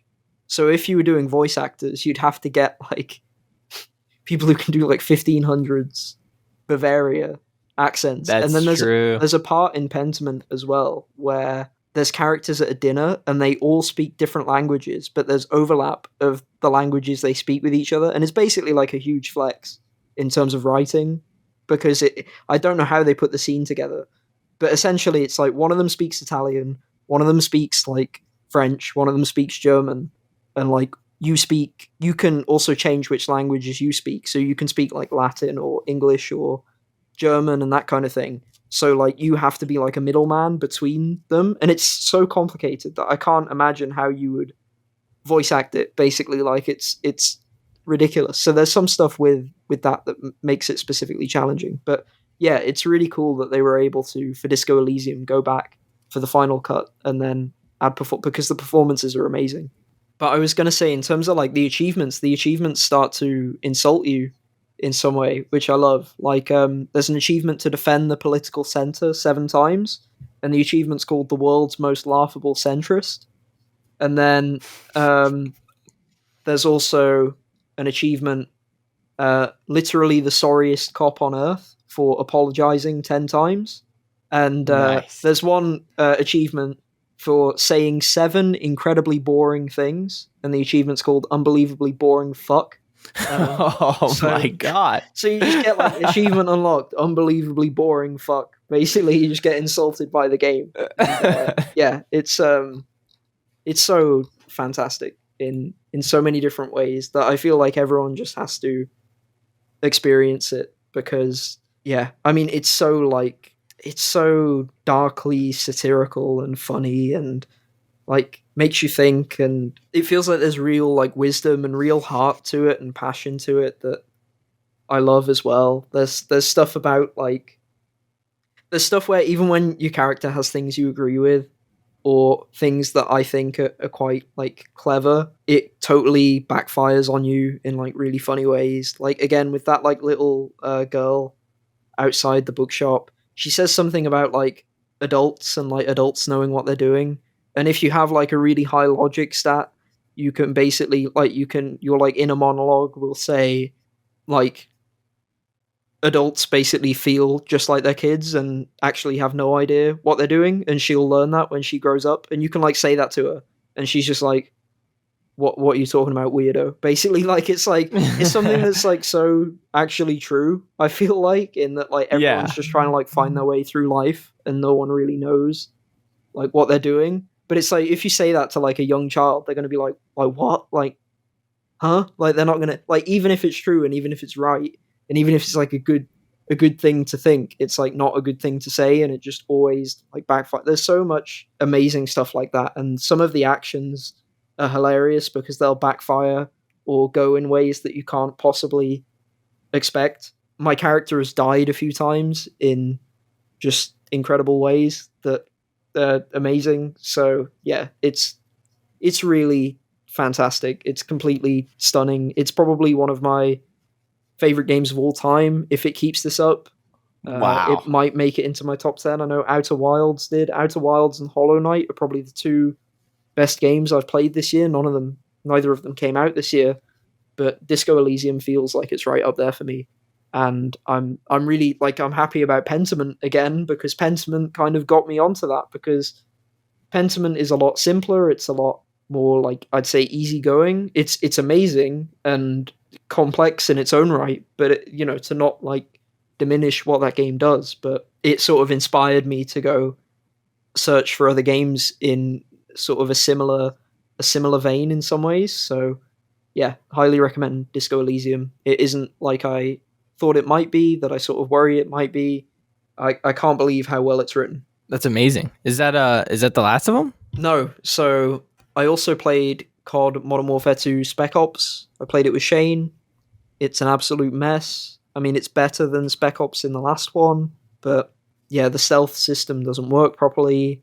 It's sort of lazily slapped together areas of Warzone 2, but it has achievements, and it was kind of a fun time. I mean, it was really fun to play the game with Shane. It's really fun with friends, as is everything, but mostly, I mean, it's better than the multiplayer, I think, because I really don't like the multiplayer, but yeah, not brilliant. I also played Vampire Survivors. I've only played about half an hour. It's quite good. It's addictive. I want to play more of it. They're adding new achievements to it. It's already got 140 achievements and 1,200 gamer score. This game has sort of taken over everything. I think, speaking of the Game Awards, people were quite annoyed that it didn't get nominated for much. I think it got nominated for something, but not really Game of the Year. But it seems to be like, I know on Steam it has like an incredible percentage of positive reviews. People seem to really love it, connect with it, even though it's basically like, I mean, it appears like a Flash game. So yeah, I need to play more of it. It's okay, it's fine so far. I feel like it's kind of like a cookie clicker type addictive game. I played Goat Simulator 3 as well. This game's bad. I don't like it. We were thinking of doing guides for the channel for it, but it's not coming to Game Pass, I don't think. And I feel like Goat Simulator 1 was quite big, but I feel like the moment for like ironic, like streamer bait meme games, I feel like that's kind of come and gone at this point. I feel like it's not as big as it was when the original Goat Simulator came out. Goat Simulator 3, it's getting better reviews than I expected. IGN gave it an 8, which seems ridiculous to me. I mean, some stuff is funny. A lot of stuff, it feels like it's trying too hard. I mean, humor's incredibly subjective. Perhaps it's a bad thing to go from like Pentiment and Disco Elysium, which are sort of very sophisticated, mature stories, and then you go to like Goat Simulator 3 and it's just a bunch of like dumb jokes that are kind of like half jokes. A lot of my problems with Goat Simulator 3 in terms of the jokes is just that it's really lazy and referential, and it's kind of like the reference is like the whole joke. The whole joke is like, oh, do you remember this from another game? Like, oh, how could we talk about this thing from another? Like, you go to like these towers and you can synchronize at the towers, like, Assassin's Creed, right? Like, oh, yeah, oh, that's from Assassin's Creed, so I'm gonna laugh now because it's from a game that I've played before. Like, it's not. I feel like you have to do a bit more to be like an actual joke or an actual funny game. So yeah, not a big fan. My biggest problem with it though isn't the humor or the tone. Some stuff I find charming about that. The biggest problem I have with it is it controls quite badly, and again, it's like, haha, it controls badly, but also, if you're going to want me to play this game for a substantial period of time, then it shouldn't control so badly.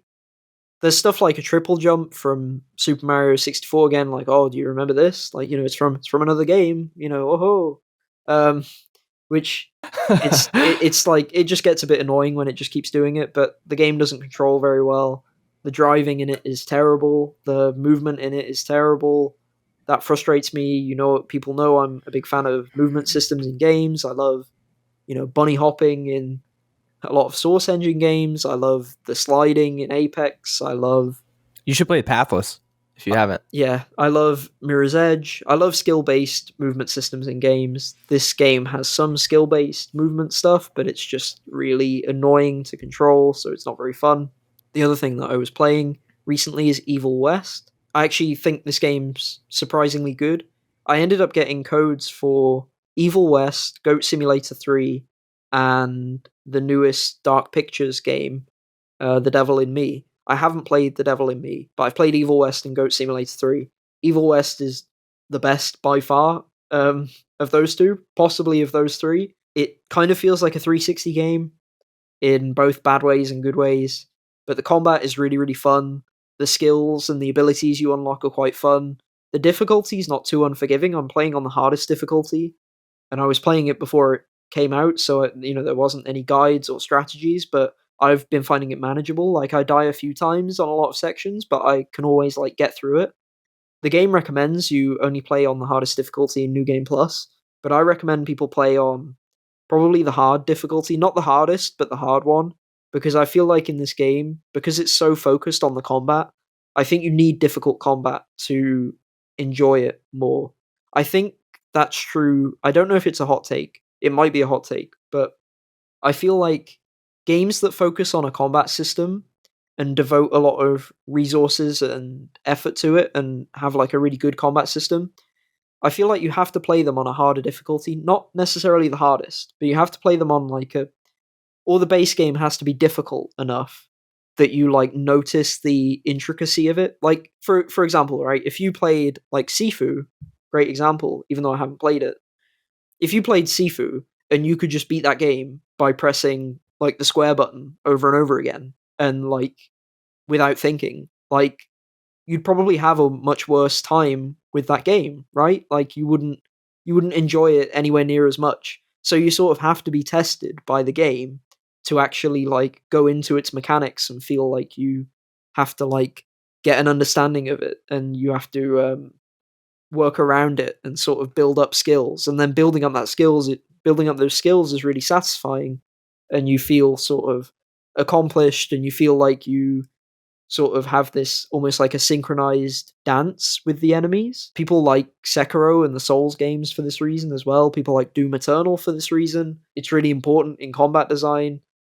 So I recommend playing it on hard, basically, because I think that you'll get more out of it. Whereas if you steamroll every enemy, you might find it quite boring, and you might just be like, "Oh, I just shot all the enemies, and they died, and oh wow," because there's not much of a story in the game that's any good. Graphically, I think it looks kind of bad. It's got interesting environments and some interesting art, but it looks very blurry to me, and it looks kind of like washed out, and the colors are kind of too saturated. So yeah, visually not brilliant. Well, not terrible either, but story worthless. It's quite janky as well. One of the most annoying things for me has been that I've been like trapped in the floor, essentially, by like boosting towards an enemy. Like there's a like you can basically like do like a charge move towards an enemy. Sometimes that has made my legs clip through the floor, and then at that point I can't dodge or move, and so I just die. There's a lot of tech issues like that in the game, which sucks. The game's maybe a bit too expensive as well. But in terms of like the combat, the mechanics, the encounter design, the enemies, it's really, really fun. And it knows that like that's the focus of the game. So it spends most of its time and energy sort of devoted to that, to giving you like the cool combat scenarios and options. So that game's pretty good. And then the final game is A Plague Tale Requiem, which I think is great. I don't know if you've already finished it and I think talked about it, but I can I can open it up to you in terms of if you want to talk about any of these games. Yes, I want to talk about Plague Tale. I love Plague Tale so much. That was like before God of War. That was my narrative of the year. Like that narrative is phenomenal. And I told you last time we talked, like the first 3 chapters I found very slow, and I didn't care for it too much. Didn't find it very intriguing. But I think that the end of chapter 3 is where the game really starts to pick up, and then the pacing doesn't really stop. It just keeps going and getting better and better. But I didn't know how your experience was with it. So I like Plague Tale Requiem. I feel slightly disappointed by it, I would say, but mostly in terms of gameplay, I think. I don't think it... So we talked before, I think this was before Requiem came out, but I remember saying, I was like, I really hope like the foundation of Plague Tale is really good, But I hope that in the sequel, they add a lot more variety for the combat and for the encounters. And they go a little towards that, I think, particularly with the crossbow. They do. Like, that's completely new. And I also like the skills system where it's like, if you're like stealthy or if you're combat focused, and it seems to account for those options more. Like, it felt like in the first game, there was like one intended solution for all of the combat situations, whereas in the sequel, it feels like it has more flexibility. So all of those are positives. However, I still felt like, in terms of like the different like types of like rocks and the different ways to like navigate around and the different solutions, for the most part, it's pretty much the same as the first game. They don't really change it up that much.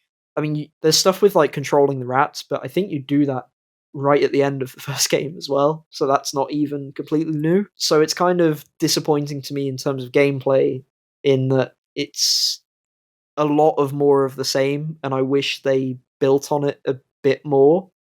In terms of the area design and level design, I think it's stronger though. I think, again, there's more optional paths through places. I think enemy positioning is a bit annoying. It feels like sometimes if you want to like full stealth somewhere, like completely stealth it, there's some enemy patrol routes where it feels like you have to wait a ridiculously long time or do like a bunch of annoying distractions, like use up a lot of resources for distractions to get through some sections completely stealthily. And then I don't know if you know this, but it's also kind of pointless because the way, like, the stat allocation in terms of like, did you get through it stealthy, did you do it like medium, or did you go full like guns blazing? Yeah. The way it works is like, to get like the perfect stealth one, you can basically kill like one or two guards essentially. So that feels kind of like lame in a way. Like, I really enjoy how in Dishonored you like benefit from like not killing anyone, and that's like its own like badge of honor. And you even get like a bonus for like being a ghost, where it's like, not only did you not kill anyone, but no one even saw you at all.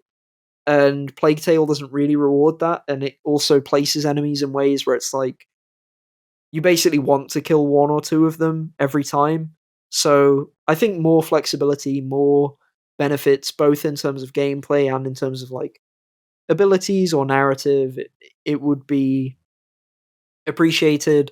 And then there's sections, of course, where it's slightly clumsy in how it's split up in terms of like, okay, so this is like the stealth bit, but then this is like the bit where you run away, and this is the bit where you have to be detected. Like, it's very on rails in that sense. Maybe there's a way they could have done more there as well. So I feel like those are like the main like positives and negatives for me in terms of gameplay. I like the exploration of the bigger open areas. It does this really cool thing where, and it does this from the start of the game, where you'll like look over this like beautiful, amazing vista, and then the game will like let you explore it. Basically, it will be like, it'll like show you it at first, and you'll be like, oh wow, that's really cool, that looks amazing.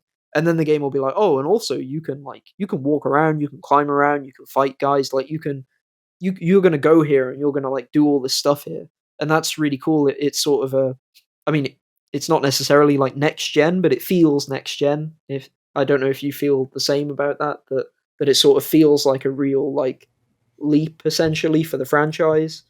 And I felt like it was a huge leap. It was so interesting to be like, wow, this is beautiful.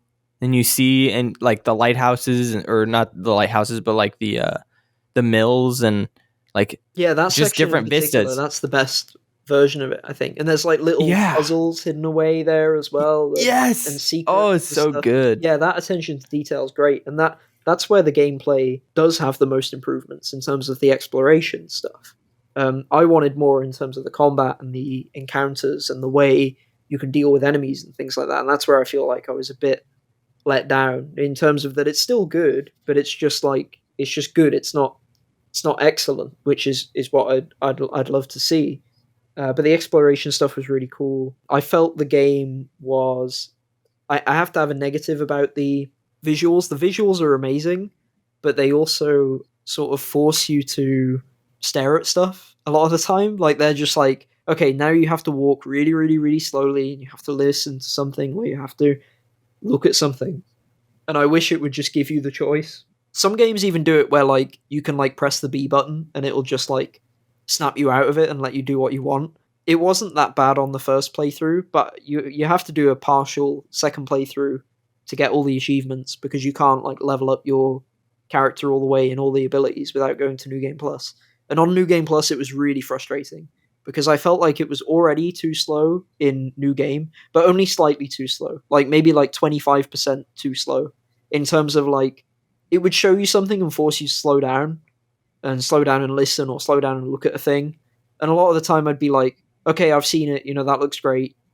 Let me go. And then it won't let you go. It won't let you go for sort of, I don't know, 10 seconds maybe. So it's only like a tiny like nitpick. But then when you replay it and it's like, now I really want you to let me go because I've already seen this. And it's like, Yeah. no, you must do the slow walk. You must see this. And it genuinely goes on for like in a playthrough, let's say, I don't know, let's say you have to play like 8 hours of New Game Plus.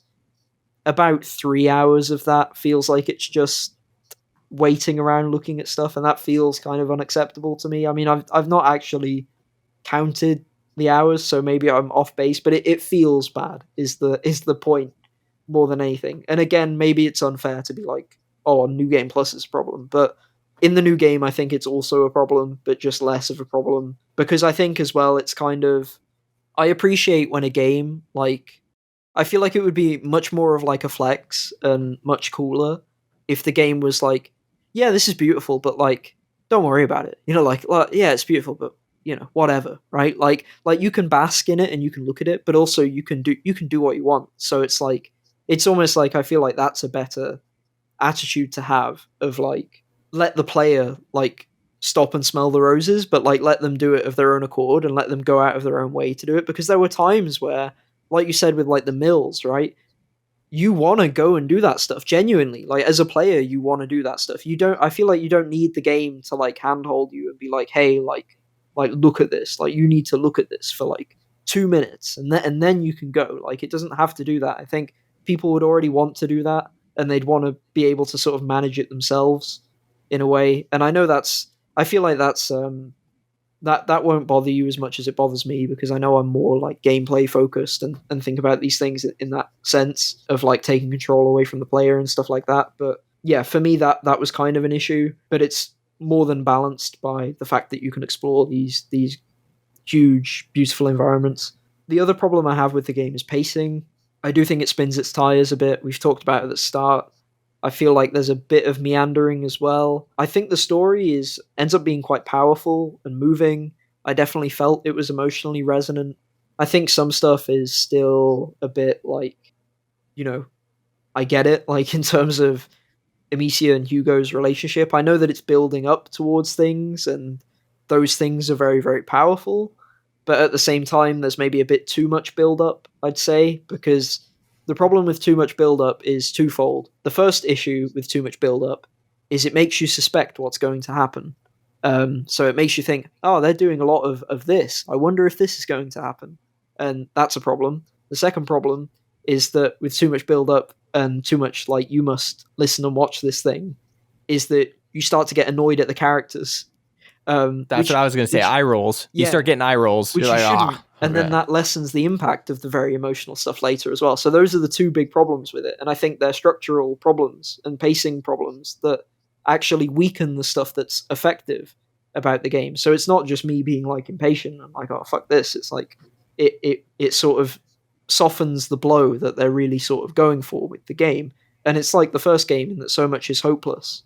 And I feel like now is probably a good time to go into spoilers for Plague Tale Requiem. So this is your warning. Skip ahead. Can you do a timestamp for this? Oh yeah, I do timestamps for every single category. Okay, yeah. So this is your spoiler warning. Do a timestamp. But yeah, so I found it effective with in two ways. So the story for this game is absolutely brutal and heartbreaking. The one thing, so I was thinking about a few things. One is obviously the ending, right, where you have to basically you can't cure Hugo. You have to kill him, and don't have to. You don't have but he to. does die. No, there's two endings. There's one where Amicia does it, and then I don't remember what the other kid's name is, but there's a kid that she's with, and he will do it if you choose not to do it. Lucas, yes, Yeah. that's his name. Okay. So he and dies Lucas either will way, kill though. him. He dies either way, Okay. but Lucas will do it. And then I think you get like a different dialogue towards that epilogue part. Yeah, well, I feel like even in the case of Lucas, like it's implied that Amicia should let go, right? Because you have the whole thing of where Hugo basically is trying to get you to kill him because he's like, you're fighting like the monsters, and then you have to extinguish the flame, right? You have to basically like relinquish control, right? You have to let go of Hugo before you have to kill him, right? Or you don't have to, as you've corrected me. But to me, like narratively, it made sense of like, you have to Amicia. Yeah. Right. Amicia has to give up to sort of, let go of Hugo and sort of give up this dream essentially of curing him. And that's obviously heartbreaking and depressing. And it's also heartbreaking because throughout the whole game, you are scrambling for a solution for Hugo. Like the whole thing's about him.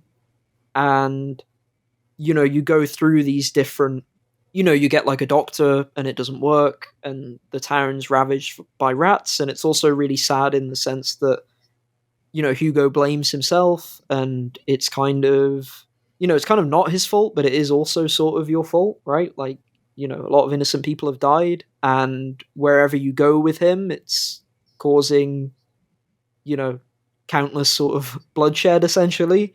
It's like not a happy situation.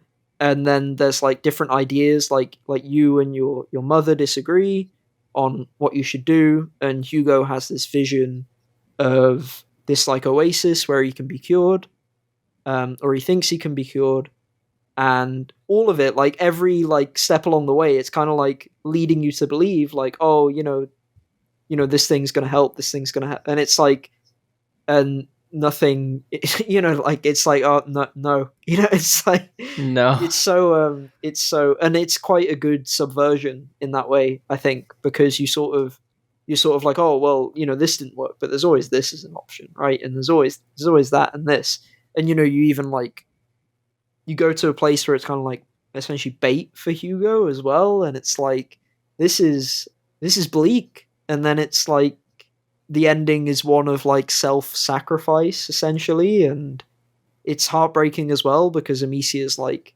you deserve to live an actual life, because of course he's a young child, so he's not ever really lived. Yeah, so it's and I thought that was genuinely moving and powerful. So yeah, I really loved that aspect of the story. I also loved the mother, like, I don't know, the dynamic with the mother and Amicia. It was super intense. Do you know what I mean? Yeah, I get what you're saying. I mean, like it especially when there's the part where there's the option on the boat to get onto the boat, and her mom hasn't listened to anything she said and she just wants to trust the order, and it's just like, no, like, we're leaving. And that whole part for me was just like, damn, that's heavy. And then it continues to be like, I don't know, one of my friends said it was going to be like, it's going to be an Uncharted adventure. And for me, it's like, sign me up for any Uncharted adventure. Like, me, narrative over gameplay, and I just am like on this linear path, and I don't care. Like, I do not care. I just want this story to be delivered, and I want it to grow from the last one. And I enjoyed my time moving through it, and like the more open areas and exploring, I found that super fun, especially with the rats, like you talked earlier, just like moving about these areas. And dude, you can become I don't know if you broke the game like I did with the crossbow, but like, where you can collect the bolts. Yeah, once you get that, it's one shot kill on everybody. So you just run and pick up the bolt and then shoot another one, run, pick up the bolt, shoot another one. It's just is like, you become a mass murderer, just like the game doesn't want you to do. Because there's like little pieces of dialogue where the characters will be like, maybe in this area we don't have to kill anyone. It's like, I'm going to kill everybody. I'm going to kill everyone. But yeah, like there is a lot of emotional resonance. And I found like, I think I agreed with you for the beginning of the game. I was like, all right, I get it. Amicia and Hugo, like, I'm rolling my eyes. They're really developing this. But then towards the middle, I found it got a lot better. Like a lot better, especially with the new companions. Like, I felt like their relationship cooled off. It wasn't like so eye rolly at points like that, and it really brought the narrative together. I think that if they didn't have other companions, I think that it wouldn't have been very good. Like, that's just my honest opinion. Like, those companions really helped this game step up, like really show Hugo that there's more to the world, because Hugo is really struggling with like everybody's bad, nobody's good, everything is terrible, especially when you go into that like secret, again, Uncharted like puzzle where there's like a whole ass temple and like cave system underneath this map. Like, once you get into that part, I was like, wow, am I into this or am I into this? This is crazy. Like, the order is so fucked. And again, the mom was just trying to get him to the order. And then you're just like seeing the previous host. And it just is like, it was awesome, dude. I don't know how you felt about all that stuff, but yeah, man. it was great. And it was so bold with how like bleak it is, because it's almost like the characters have like a different, the characters are almost like in denial in different ways, if that makes sense. Like, Oh yeah, they definitely are. in terms of how to help Hugo, and it's just like it's so sad in terms of that. Like, yeah, I mean yeah. I thought like I feel like you are conditioned from the first game and from the build up in this game to be like some terrible stuff is going to happen. Like, I feel like it's coming, which, maybe it could have avoided somehow, but at the same time, it's still such like a devastating impact that a lot of the game has. That's what I was going to say, is like, you mentioned how you can feel like how bad it's going to be, but then the actual, how crazy the set pieces look and how gnarly the world design is when it happens is like, Jesus, I could have never foreseen like this entire town is like literally been like mudslided away by rats, like just completely, like things are on fire. Yeah, and the world, like the ground is cracked. It's like, holy shit, like Hugo is destroying the world. Like, he is and like that's why people are afraid, or the order is afraid. Yeah, it's I will say it did seem a bit, I think again, this is if we're just going sort of, most games don't put anywhere near this much effort into their storytelling. But I'd say maybe there's a bit of a disconnect with, I know people do the like, ludonarrative dissonance, or you kill so many people, but then you don't, you pretend you don't want to kill people, but you're happy to kill people. Like, I don't mind that. I think that's fine in this game. But I will say the sort of comical amount of rats is a bit like, okay, it's like it's such like a serious dark story, but then it's like rat like mountains of rats, waves. It's kind of like the absurdity of it kind of makes maybe doesn't fully line up with the seriousness that you're supposed to take, how bleak the story is, right? Because there's something almost comical about like when there's like a part where like some guys are like dragging a boat or something, and then like literally a wave of rats, like a wave,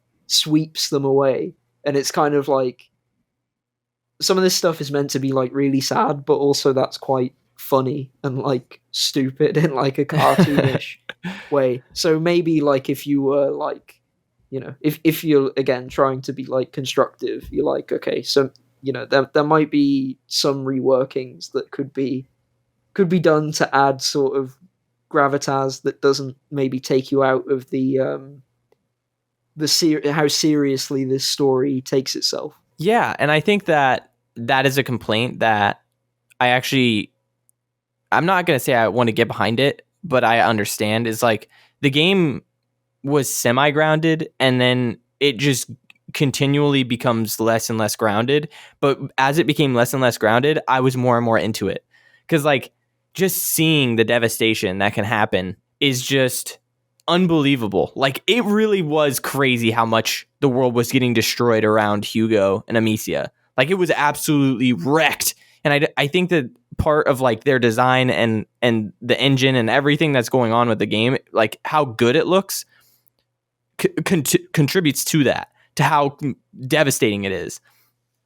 But like you're right, there's a comical large amount, like a comical amount of rats, like especially near the end when you're like running from cover to cover as the rats waves come over. But dude, how can you not like look at the spectacle of that? Like you see in the background the giant core, and then you're inside of a town that's just been eroded by these waves of rats, and then you're just like running through. I was like, this is fucking incredible. Yeah. Like it's so nuts. Like just as a set piece, you don't see anything like that in games. Yeah, and so it's really, just cool. It's really cool, but it's all, again, it's like it suspension of disbelief, I think. Yeah, and it has like a counter effect to you know, it's kind of like, for some reason I'm thinking of, you know, the Transformers movies, right? Like it's like those movies try to have like an emotional core to them, but it just doesn't work because it's just like fucking stupid, right? And it's just like it's just like cool robots fighting each other. Like that's what people who like those films, that's what they like about it. But it tries to have like a plot and tries to have some emotional resonance, and it doesn't work, and it will never work because the two are so like far away from each other. This isn't obviously anywhere near that bad, but it's like there is still that like gap, that like absurdity gap, where it's like the story wants you to feel here, but they're doing like stuff that's up here as well, and it's like those two don't quite combine in the way that they should, but like you say, they can both be independently cool, right? Like they can both be independently good. It's just that they don't sort of combine in like a constructive way necessarily. So it's not like they can both be positives, but then when merged together, like you sort of maybe wish it was like a little more focused, or sort of that it meshed a bit better, is sort of how I feel about it. I think that I don't know, because like I like the absurdity of it. I do. It's kind of exciting because especially with how it ends, people are like, oh, you think they're gonna do like a modern day one or a new one? And I'm like, I don't think so. Like, I just think that was the end of the story, and like how dire it was, and how was like the ending massive. A tease for another game though, because they show like a baby I don't think so. with the macula, right, with the fucking thing, right? Like I just don't think it's a tease for an. Do you think it's like the cycle continues type thing? Like it's just like yes, it's like a thing that this universe has to deal with forever, and it's just like another like sad note to end on, basically. I think that they set it up perfectly, and that it is a cycle, and that Amicia at the end of the game is saying like she has to end this. She has the knowledge to end this, so she's going to like try to pass it down and stop the next event. So she's going out to find the next host and then continue to protect them and like pass down through time. Like, this is how we deal with it.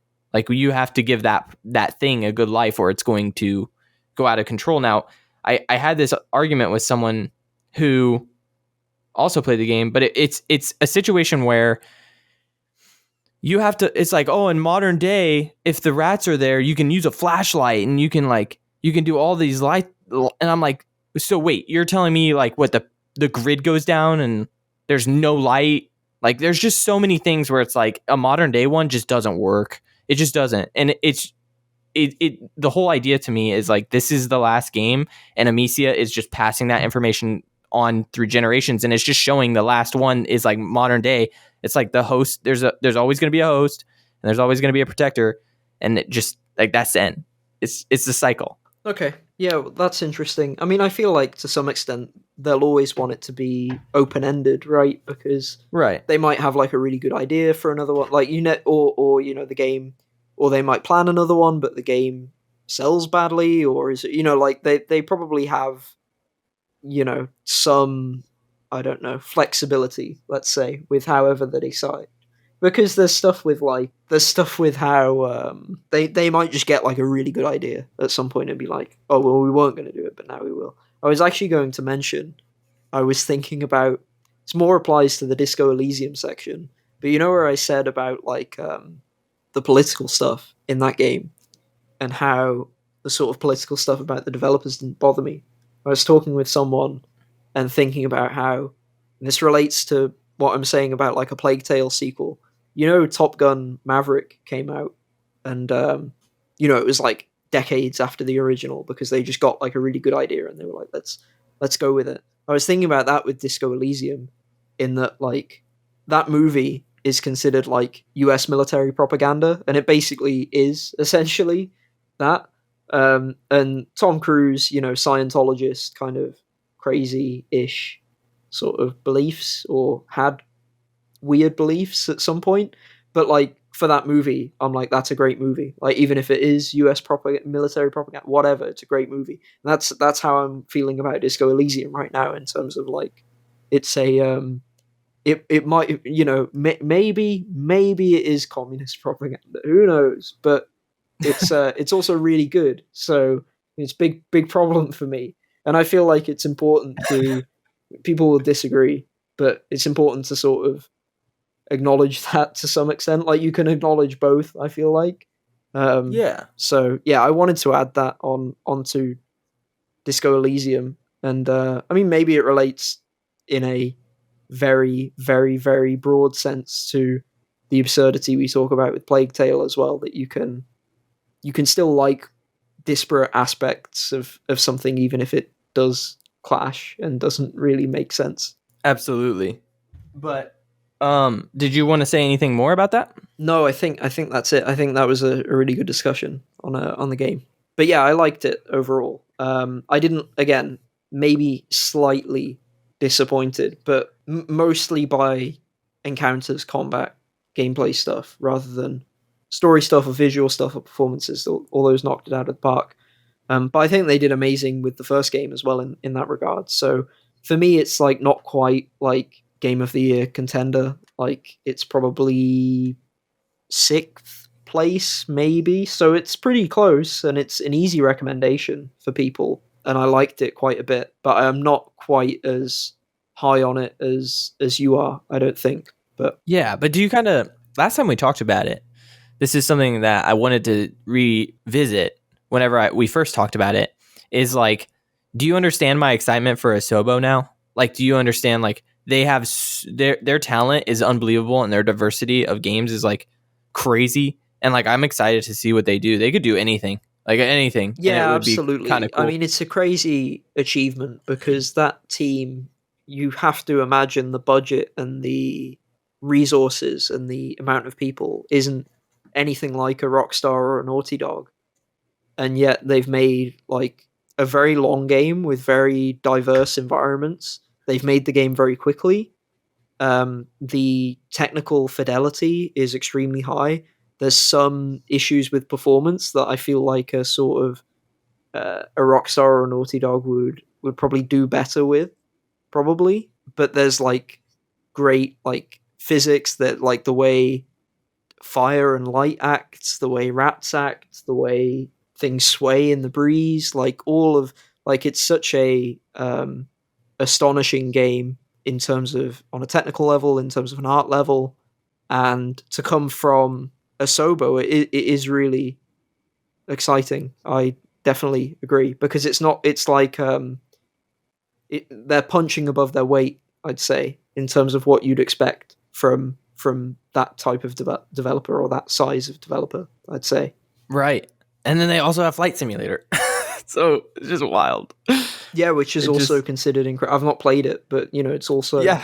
In fact, it's considered better than by critics, at least, or people that are into simulators. So it's insane for sure. But is that the last of your games? Yep. Oh hell yeah. Okay, so I kind of had a journey here from the last time we recorded. So I started playing Omori, and I just couldn't get into it. I think I just couldn't get into the narrative threads that was dropping, and then there were these long sections where it was just like not open. Yeah, maybe it was open world, but it's just kind of like do some quests, do this stuff, and I just wasn't into the story and the combat. Definitely not. I just couldn't get into the turn-based combat, and I'm like, I'm just not gonna play this. Like, I just can't.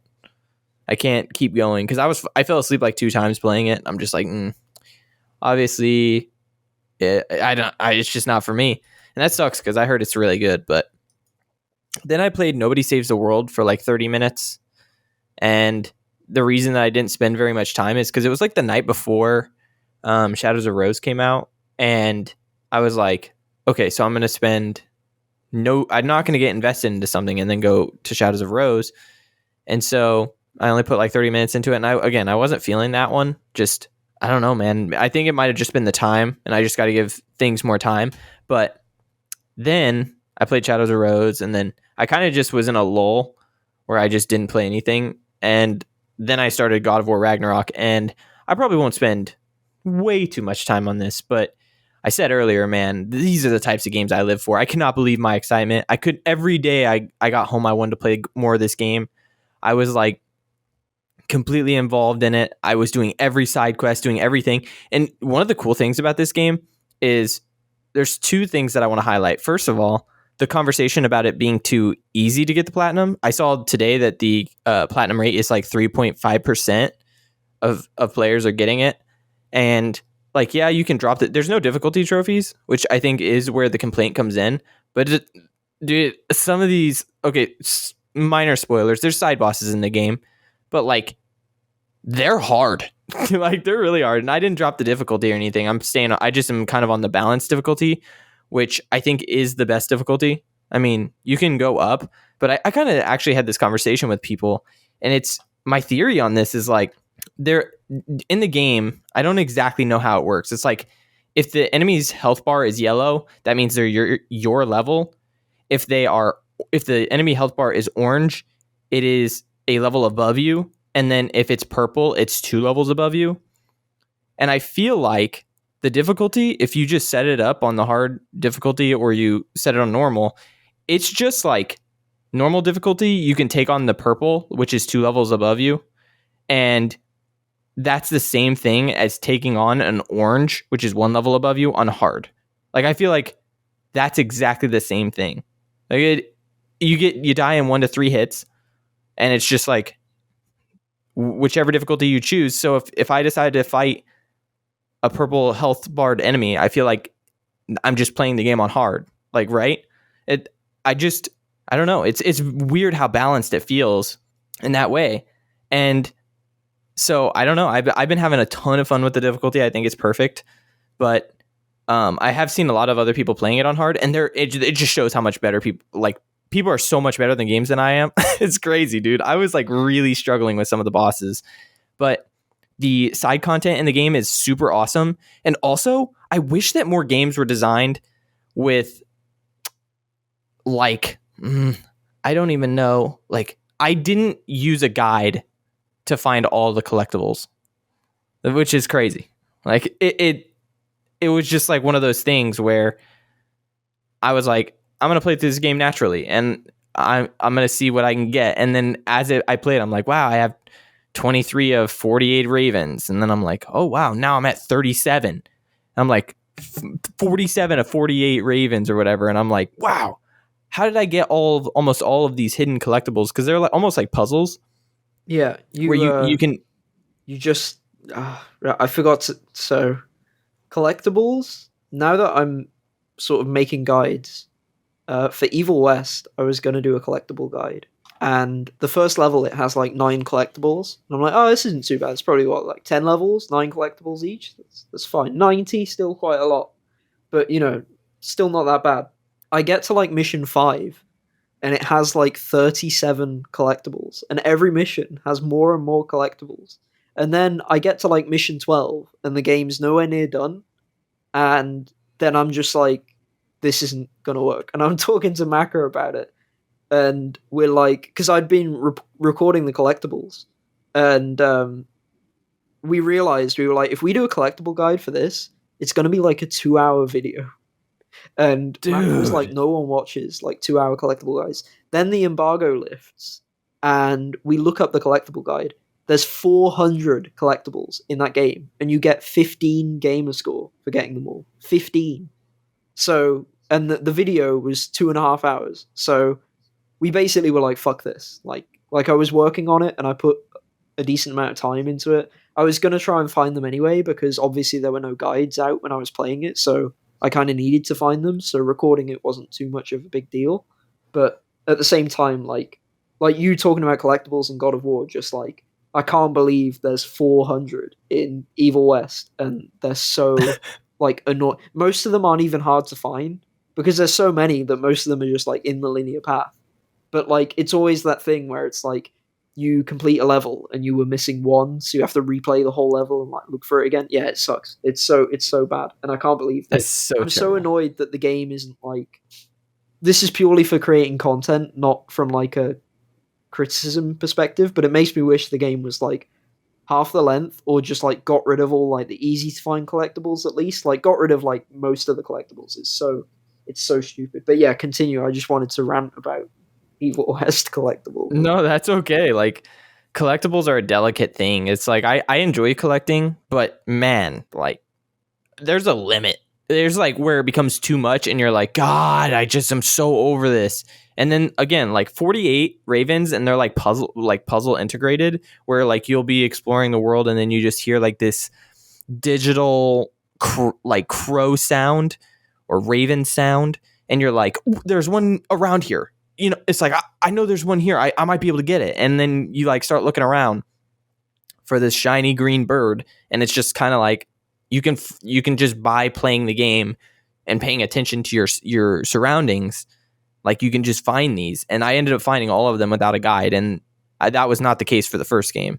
And I found that really, really cool. And you know, like I don't know, there's like levolution kind of stuff in this game where you know doing side stuff really changes how the map works, and I find that kind of interactivity and optional storytelling is almost how I'd consider it. Like you develop more relationships, you get more out of the game by doing side content. It's not just additional content, you know? Like that's what I always want from video games. And this is what I was telling you, I think, with Horizon Forbidden West, and what I'm always trying to tell people is like some games are just like, I don't know if it's the fundamental game design or what, but side content has always sucked, man. It's always like, go get me this. Oh, you already have that in your inventory? Thank you. Like, here's the experience and money. It's like, just make the world a story. Like, make things happen there that matter. Like, make it to where I don't feel like I'm empty-minded. Like, I'm not just doing this to do it. I want to do it because there's motivation and more storytelling and meaning to it. And Sony first party games, I think, are getting this right now. They seem to be hitting pretty good, but because Horizon's side content was awesome, even though it does have some of that stuff where like you might talk to this guy who's like, hey, if you want to upgrade this gear, go, you know, monster hunt and knock pieces off of this creature. And it's like, yeah, you're always going to have that, I think, in games where you're going to just be asked to go get something and go get it. But there's a lot of stuff where it's like, this is that character's name, and there's political stuff happening here, and somebody killed another person. Who did it? It's like, how did this happen? And then these other characters that are in that side story are like part of your motivation for figuring out what happened. And I find like storytelling that's going to push you to do something is so much better than just going and doing something. Yeah, one of my biggest complaints about a lot of games in terms of that they're like made as a product instead of a work of art is that like they put in side content as essentially padding for the runtime, and like the developers must know that like it isn't as good as so many other moments, like, and it doesn't have the amount of effort or vision or anything, but they like put it in anyway. And it's like, why would you take me from like, I don't know, like an 8 out of 10 to like a 4 out of 10? Like, why would you do that to the players? Why not just put all the gold in the game? I know that's like a really like stupid way to put it, like, because obviously there's lots of, you know, there's resources, there's budget, there's also the fact that for some stuff developers might think like one thing is good, but then players think another thing is good. So I understand it's not that simple at all, but at the same time there's some stuff with side content where you just know that it's put in as like padding, or like, and sometimes it even hurts the pacing as well, so it's like doubly bad. Like it's bad from gameplay, bad from story, bad from everything. Like it sucks. I hate that too. So it's good to know that you know, God of War and Horizon avoid that kind of stuff where they can. I know Elden Ring did a good job with side content as well. Yeah, and it makes me happy because I want to see this kind of game design being taught to the up and coming game developers. Like, make that shit matter. Like, make that it's not I just assume to be tacked developers on. know that, but it's publishers that Need the padding they want or like demand the bigger padding. games, yeah. But Because they want yeah, games to I be don't. sticky, right? They want people to keep playing the same Right. games, right? They want someone to spend 80 hours in Assassin's Creed and then 80 hours in the next one, right? And not playing other stuff. So, And I don't know how. I think I'll leave this for the very end, just so that someone can skip through. But with God of War, there's something interesting.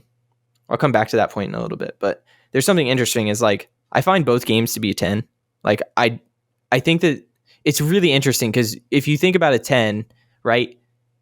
I don't know if you consider that perfect. I don't like when people call games perfect, but like, there are flaws. I think that we talked about pacing in other games. And in God of War, while I was playing it, I was like, this section here that I'm playing I'm like, I'm enjoying it, but I'm bored. And I know that whenever I replay this, it's going to hinder it. And then also the length of the game also is like, as I'm playing it, I'm like, man, this has a lot more content. It's a lot longer than the last one. And I'm like, that brings it down for me. Cause then I think about replaying like 2018, God of War 2018. And I'm like, I still prefer that game because it's a shorter, tighter, nicer experience of like just for that. But the thing is, like, game is better in every way. The story is better. The combat is so much better, unbelievably better. The side content is better. Like, everything is better in this game. And it's just like the spectacle, the amount of diversity and like realms that you can go to. And it's just absolutely like all around better, but I still like 2018 more. And that's not, maybe, again, like I said, I don't think it's because of the zeitgeist around the time that God of War 2018 came out. Like, it was so exciting for God of War to be remade and stuff like that. And I feel like, again, Ragnarok is better, but it's just that the tighter experience is like so much better in my mind for like a replay. But these games go like together so well. Like, it's really cool how they are 5 years apart or something like that, or 4 years apart. And it feels like if you played like 2018 up to this point, and then you played Ragnarok from that point on, I can imagine how good it feels to stop playing that game and then jump into this one and pick up right where you left off. And then the game just builds right on top of that. Like, straight up, just everything you had, everything that's working, everything that's good, right on through, right? Like, just keeps getting better and better with Ragnarok. And like the excitement that I had every night, and I was playing it like episodes, which is kind of cool. I would play every night like 3 to 4 hours and try to get as much as I could in whenever I had time. And then I would hit a point where I'm like, it's 11:30. If I continue playing right now, I might not be able to stop for another 2 to 3 hours because like it gets rolling with good pacing. But it was just like a couple of pacing problems where I'm like, wow, on a replay, this is going to hinder it. But I still find them like immaculate, unbelievably fun games. And I would say this is where I was like, skip ahead if you want minor spoilers, but it's just endgame spoilers. Like, I don't think I've ever seen a game where like after it was over, the side content is like, it's so exciting how like it gives you more, and it gives you like, it makes you feel like, wow, I don't want to put this down. I don't want to be done. Like, I don't feel like I'm done yet. Because there's just so many like story beats where if you go back in the world or something, it's just like, oh, this is a reference to when that happened or whatever was going on, like you can just look at the world and it's just like, I was just listening to a spoiler cast on it, and the director was like, yeah, we wanted to like reward players who played to like see more things. And they're not small either. Like, there's one instance that I found a character on the map, and like you can revisit it 10 times and it changes every time you go there. And it's like, can you imagine like people had to animate that? There's dialogue written for that. There's voice acting for that. It's like, what the shit, dude? You don't have to have content like that in the game.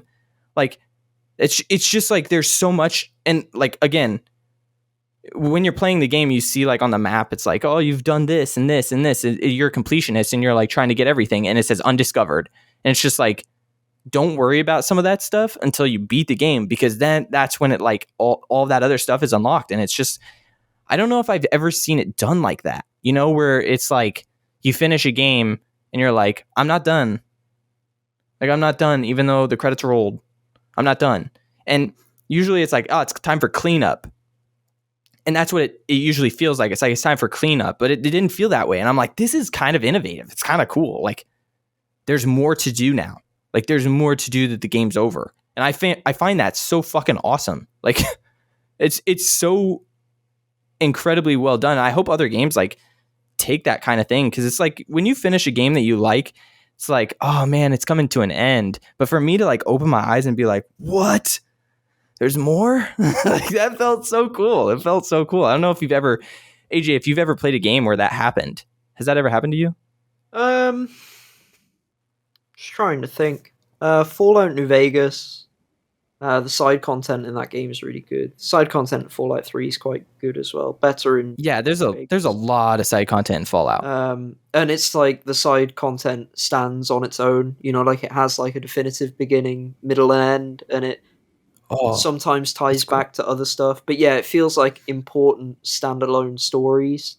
And some of that stuff, the recommended level for it can tend to be after you beat the main game. Normally what I do now that I like know where the ending is, I'll basically do like I'll know how to tie it in to do it before the end of the game. But when I was originally playing, there was stuff I went back to.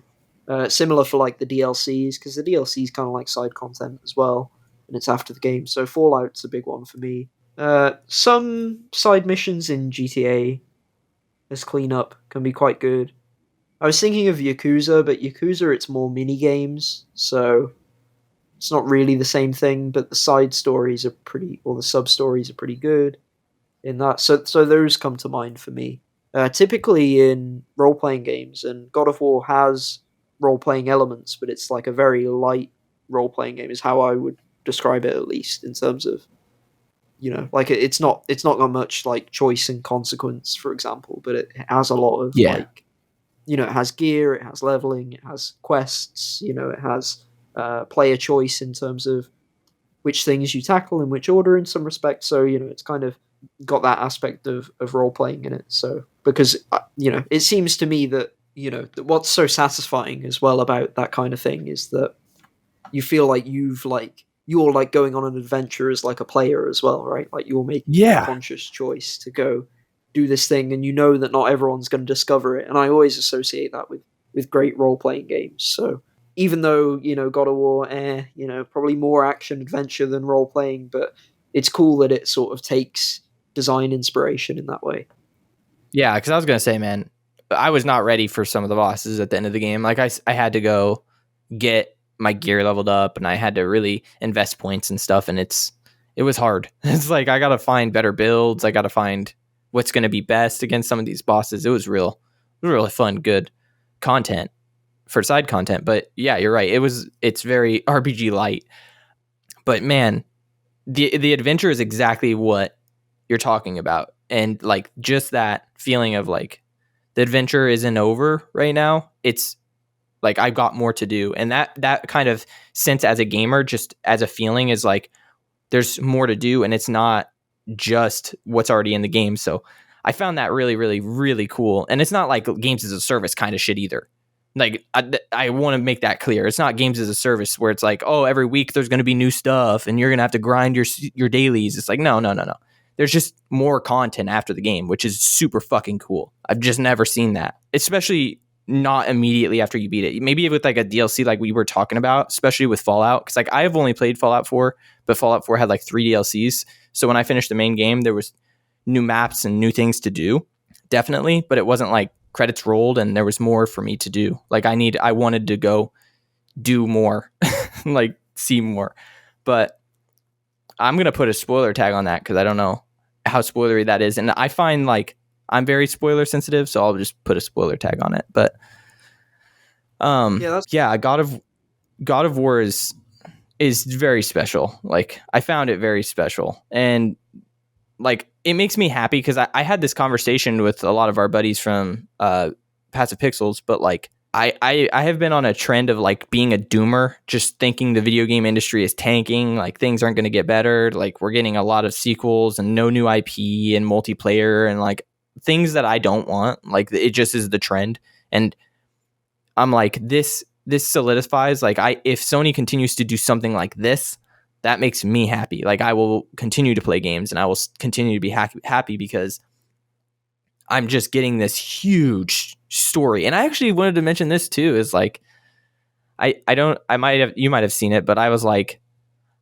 video games have to be the best medium for telling like out there stories, because like when I see giants and dwarves next to each other and it's like not CGI, it's video game characters, like that shit looks like it looks natural. It doesn't look crazy. It's like my brain can't comprehend how like this is a world of monsters and gods and freaking everything, if elves and it just doesn't look like bad CGI. You know what I'm saying? It's like it just works, and I think that grounded video games are maybe too much in a box, man. Like if you're making a grounded video game, you can do so much more. And I'm saying like Last of Us has pushed like storytelling and really like trying to make players feel something different. Like you talked about that earlier, and I think that's fine.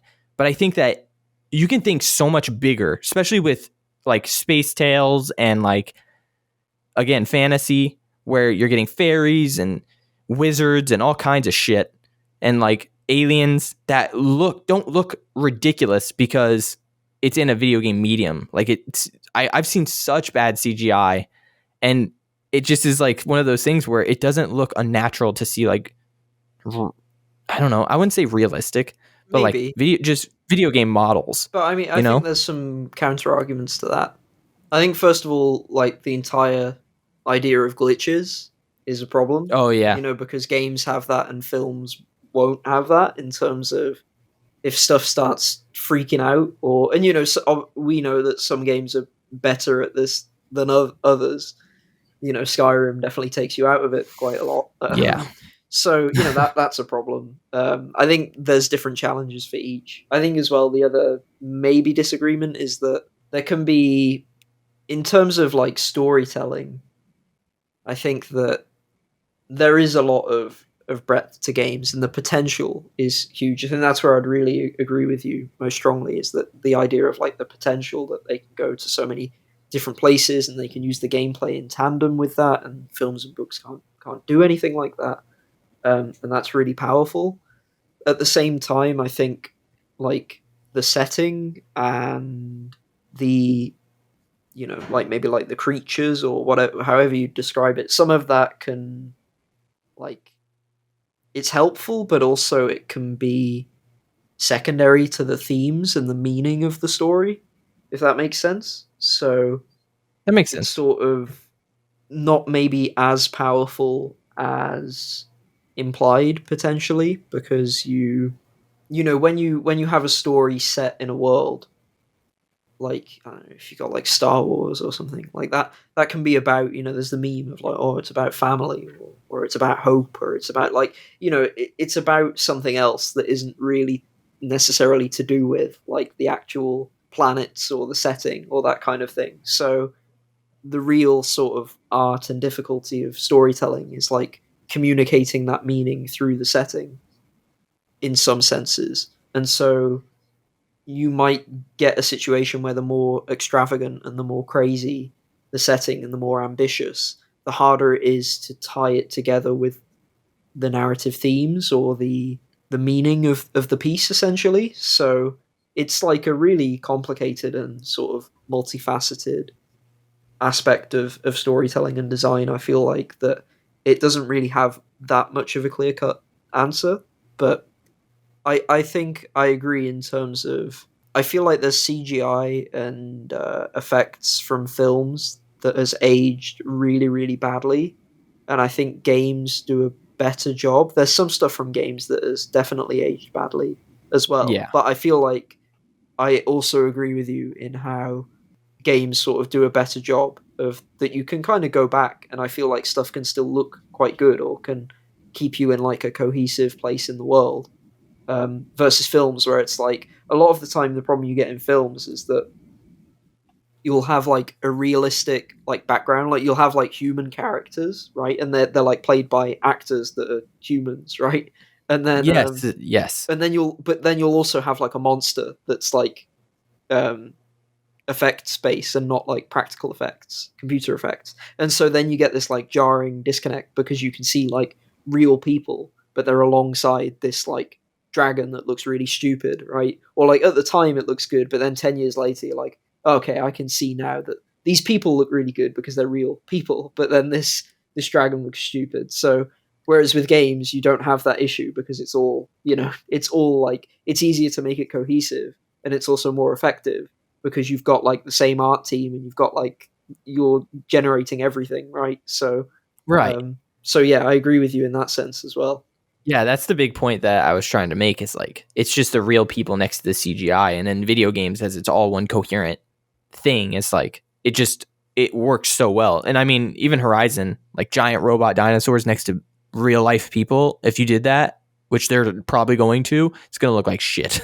I just imagine it's going to look bad. And video games just are the space to do that. Yeah, I mean, I to like in do films. creative story. I like in films when they use practical effects, right? Like it seems to be Right. It seems that age is better if they actually like, for example, in Horizon, if they tried to like build some robot essentially that like they can tweak it and they can gloss it up and they can put effects on it. But if they make some sort of physical thing and have that move a little bit and then add stuff onto it, like that may be a better route than just fully, you know, artificially constructing it essentially. Yeah.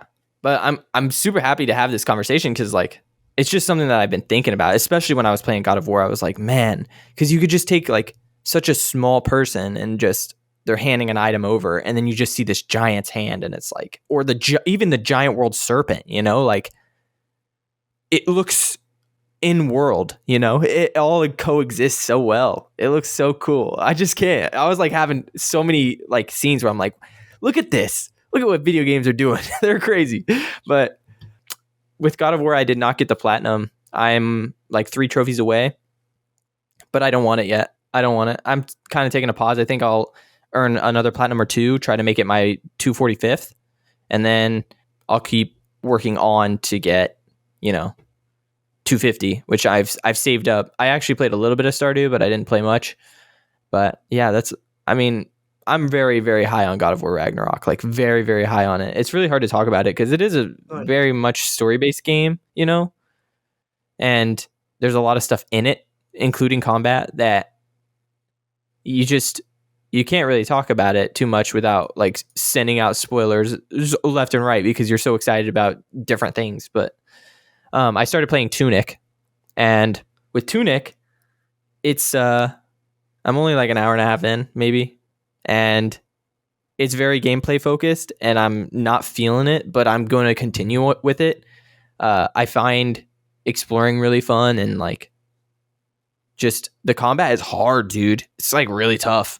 Like, I was surprised how hard it is, but I don't know. This is one where I'm like, maybe I'm very early, but I hear it's like a 10-hour game or something like that. But it's kind of interesting to see it on the Game Awards list again. It's like, what is it doing special? It's just an indie game that's more popular than the rest. Like I don't really know what it's doing extremely well. Like it is a Zelda clone. Wow. Like Zelda's never been done before. And it just is kind of weird how much it's being pushed up because it is that like Zelda clone. I just don't. It's the hottest take of the whole episode, right? Dude, it probably will be, but I'm going to continue to play it and I'm going to see it through. But it's just like, I think don't Tunic know, is man. more interesting. I don't love Tunic. I think it's like a 7 out of 10 and I haven't even finished it, but which, probably tells you more than my rating about it. But I think that's where I said it, dude. I said it a 7 out of 10. Yeah, I think it's good. I think it's visually stunning. I think that the like language stuff is really interesting. I think the manual is really cool. Awesome.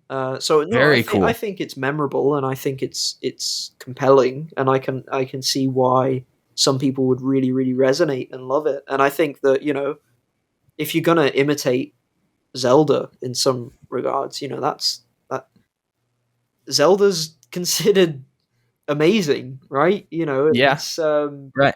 so it's ambitious in itself in that, I think. I mean, even games like Dark Souls are heavily inspired by Zelda, so it's, to me, that's not like a that large of a criticism. But I understand if it's too derivative, that then it feels, because some of the stuff is a bit, you know, uh, derivative in like how you like pick up items and things like that. Yep. Some of the animations, stuff like that. So I can understand that as well, but I don't think that's too much of a negative for me personally. But, And it's not bad to be a Zelda clone. I'm just saying, like, I just don't see why having, and not that it is a Zelda clone. It's just got a lot of aspects that are like similar to Zelda. And it just is like one of those things where it's like, why hold up a game that's doing a lot of similar things to other ones? But again, I haven't played very much, man. Like, I'm very early. Maybe it'll like change, Like, I'm an hour and a half in. Now, you can't take all of this too heavily, you know. But I fought the first Guardian boss, I think, mini boss, and it was very much like dodge, hit, dodge, hit, dodge, hit, dodge, hit, and I was like, I don't know, it's not that fun. It's like that's just like where I'm at with this experience so far. So I'm waiting to see what happens, more weapons, more things. And then also there's a lot of items in the game that I've gotten, and I don't know, I haven't really figured out how I'm going to manage them. First I was like, so again, hour and a half spoilers in, but like I was taking bombs and like throwing them into bushes and stuff, and then that would like clear my path, and I was like, cool. And then I got the sword, and that cleared it up, and I was like, damn, I wasted all those bombs and stuff like trying to do this. So just gotta like play and learn, I guess. That's like kind of how it is. But we'll do a quick topic on the table because we've been going for a minute, dude. But yeah, I dude, have a quick answer for this. I assume you can have a quickish answer for it as well. oh yeah. So this is things we learned just to earn a trophy or achievement. And my friend Gremlin was playing Yakuza, and he was talking about how he has to learn like shogi, mahjong, and like blackjack and poker and like other things that are in that game. And it's like, it made me think, like, how many things have I learned just to earn a trophy? And like, man, it's funny. I was like, yeah, from a young age, like in Red Dead Redemption 1, I learned how to play poker and blackjack, and like there was a dice game in it too that I learned how to play. And then in Horizon Forbidden West this year, I learned to play like this board game called like Machine Strike, and you have to defeat 2 opponents for the trophy. And then in Witcher 3, like I learned how to play Gwent, the card game, so that you could go around and beat people and then get all the cards to play, like to collect all the cards. And it's just like there's so many things in games where you just learn it and then like play the game, even mini games. Like my buddy Mugetsu was telling me how he had to learn to play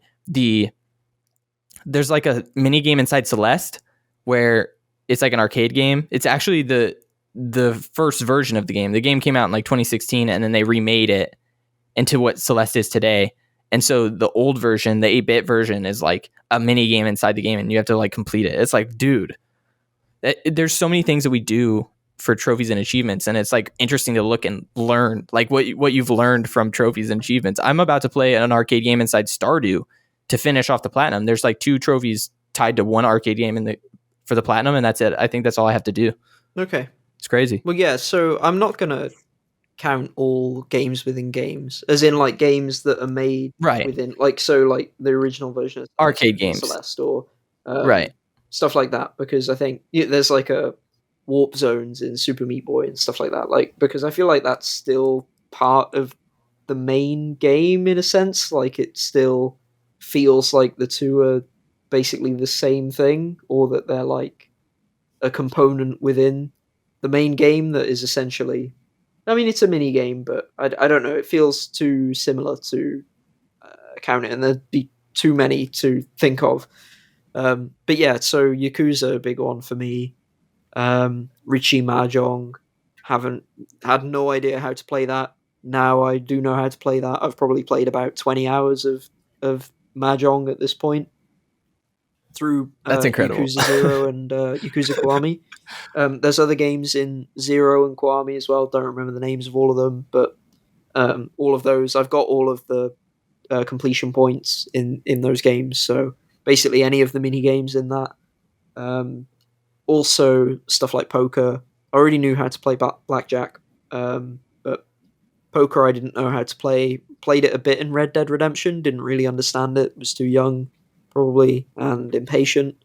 Then in Yakuza, learned it. Think I've played it in some other games as well. But yeah, that was a great experience. In Fallout New Vegas, there's a card game called Caravan. So I learned that. I think that's kind of a Gwent situation, maybe, where it was made up for the game itself as a card game. That was fun. I enjoyed that. You can like bet bottle caps with different NPCs and play against them and unlock cards and things like that, which is cool. Although they're mostly decorative, I think, in Fallout New Vegas, if I remember rightly. Then also in Pentiment, there is a mini game called Lansquenet, which is a card game as well, and you can play it once and you have a conversation while playing it. Again, it's a really cool intersection of narrative and gameplay. One of the reasons I love that game.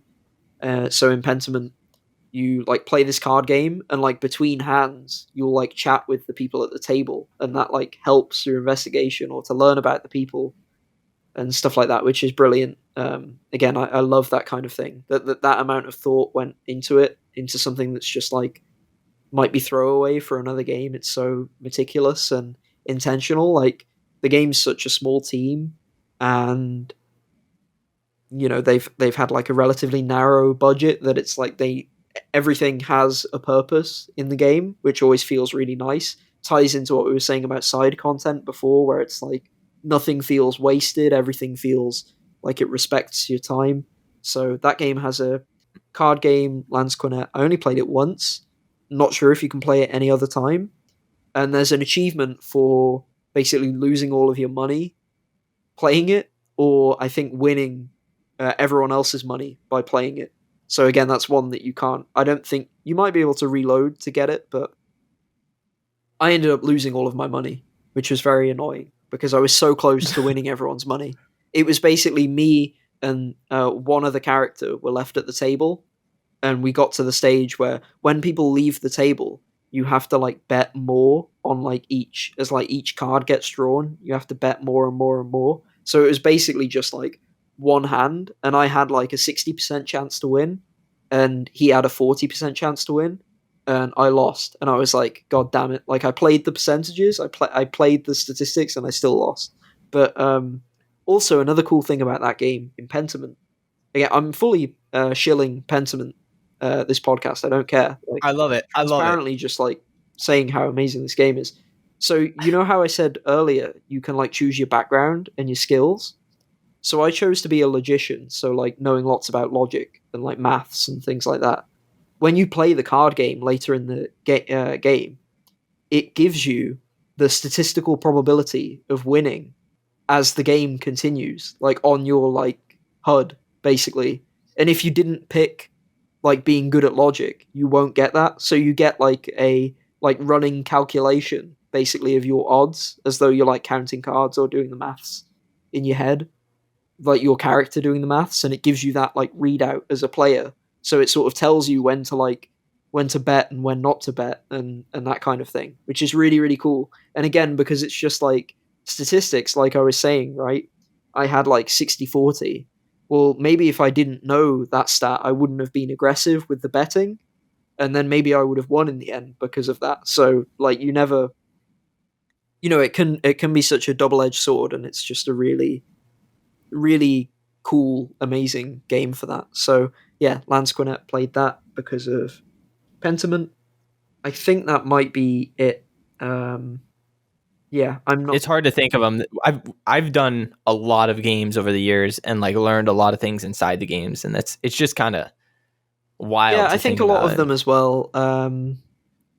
There's a lot where it'll have like a game within a game, but it won't really want you to learn it. It's kind of just like there. I think in Far Cry you play poker in Far Cry 3, right? But it's actually on rails for the story, where it's like you get like a set hand and it's going to go that way. Do you know the part that I'm talking about? I think you get kidnapped, Yeah, absolutely. or you are kidnapped during it.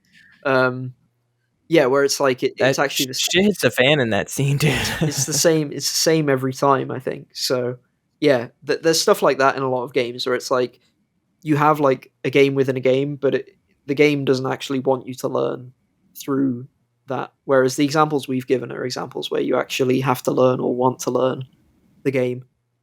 So yeah, those are mine. Awesome. All right. Well, then that's it for the topic on the table. And I'd say we go right into our trophy and achievement of the week. And I'll just drop mine first. And it's called Ready for Commitment. And it's fully upgrade 1 armor set. And I just like that name of that trophy, Ready for Commitment, because it's one of those things where it's like you do have to commit to an armor set. They have a lot of resources that you need to use. And not that God of War makes it super limited. It's like the high end materials are limited. So you have to like go grind them out, or like, just you have to use what you have, and it'll go way quick. So you might be able to upgrade like a chess piece, but you're not going to be able to upgrade other chess pieces until you get more of that rare, that rare material. But yeah. So Ready for Commitment is mine. Nice. So I was going to go with one from Pentiment. There's an achievement from Pentiment that I actually don't want to talk about, where it was basically to pass this speech check, and it was a really hard speech check, at least for me. But like I like perfectly like threaded the needle through like partially coincidence and partially like reading the room and like reading the personality, and I got an achievement for it. And it's basically like convince this guy of like this thing, and I won't say what it is because obviously it will, it's like a spoiler essentially, because I didn't even know I was aiming for an achievement. The achievement list wasn't even up when I got the achievement. So it was really, really cool to be like, yes, I've like done this thing, and the game's like, you've done this thing, and like here's an and like it's a big moment. So that was really, really cool. But a lot of the things from Disco Elysium can be my achievement of the week. So there's the unbelievably boring fuck to say 7 incredibly boring things. There's the Lawbringer, which is to say that you're the law 7 times. So just tell people I am the law, or I'm the law. Yeah, over and over again. Just really hilarious achievements in that game. So yeah, let's go with the Lawbringer in Disco Elysium. That's awesome. All right. Is there anything else that you want to say before we go? No, I was gonna comment. No, it's fine. Now I have to say, but yeah, do it. So I saw that Canada lost against Belgium in the World Cup, and I thought they were going to get destroyed by Belgium, but it sounds like they actually got really unlucky to not get a tie, which is really sad for them. They got a penalty kick, and they fucking missed. So, oh no! They actually could have won that game or tied, and I wish they did. Partially because I like Canada more than Belgium, but also partially because I wish England had an easier run to the final. So if Canada could eliminate a good team, that would be great. For England and for the USA as well. So shame on you, Canada. Shame on you. That's my final thought. That's awesome. All right. Well, that's it. Thanks for listening, everyone. Peace out. Happy hunting. See ya. Thank you so much for listening to Complete Edition. If you like the content, consider supporting us on patreon.com/completion club. If you have any questions or would like to reach us, email completionclub@gmail.com. Thank you for listening to Complete Edition.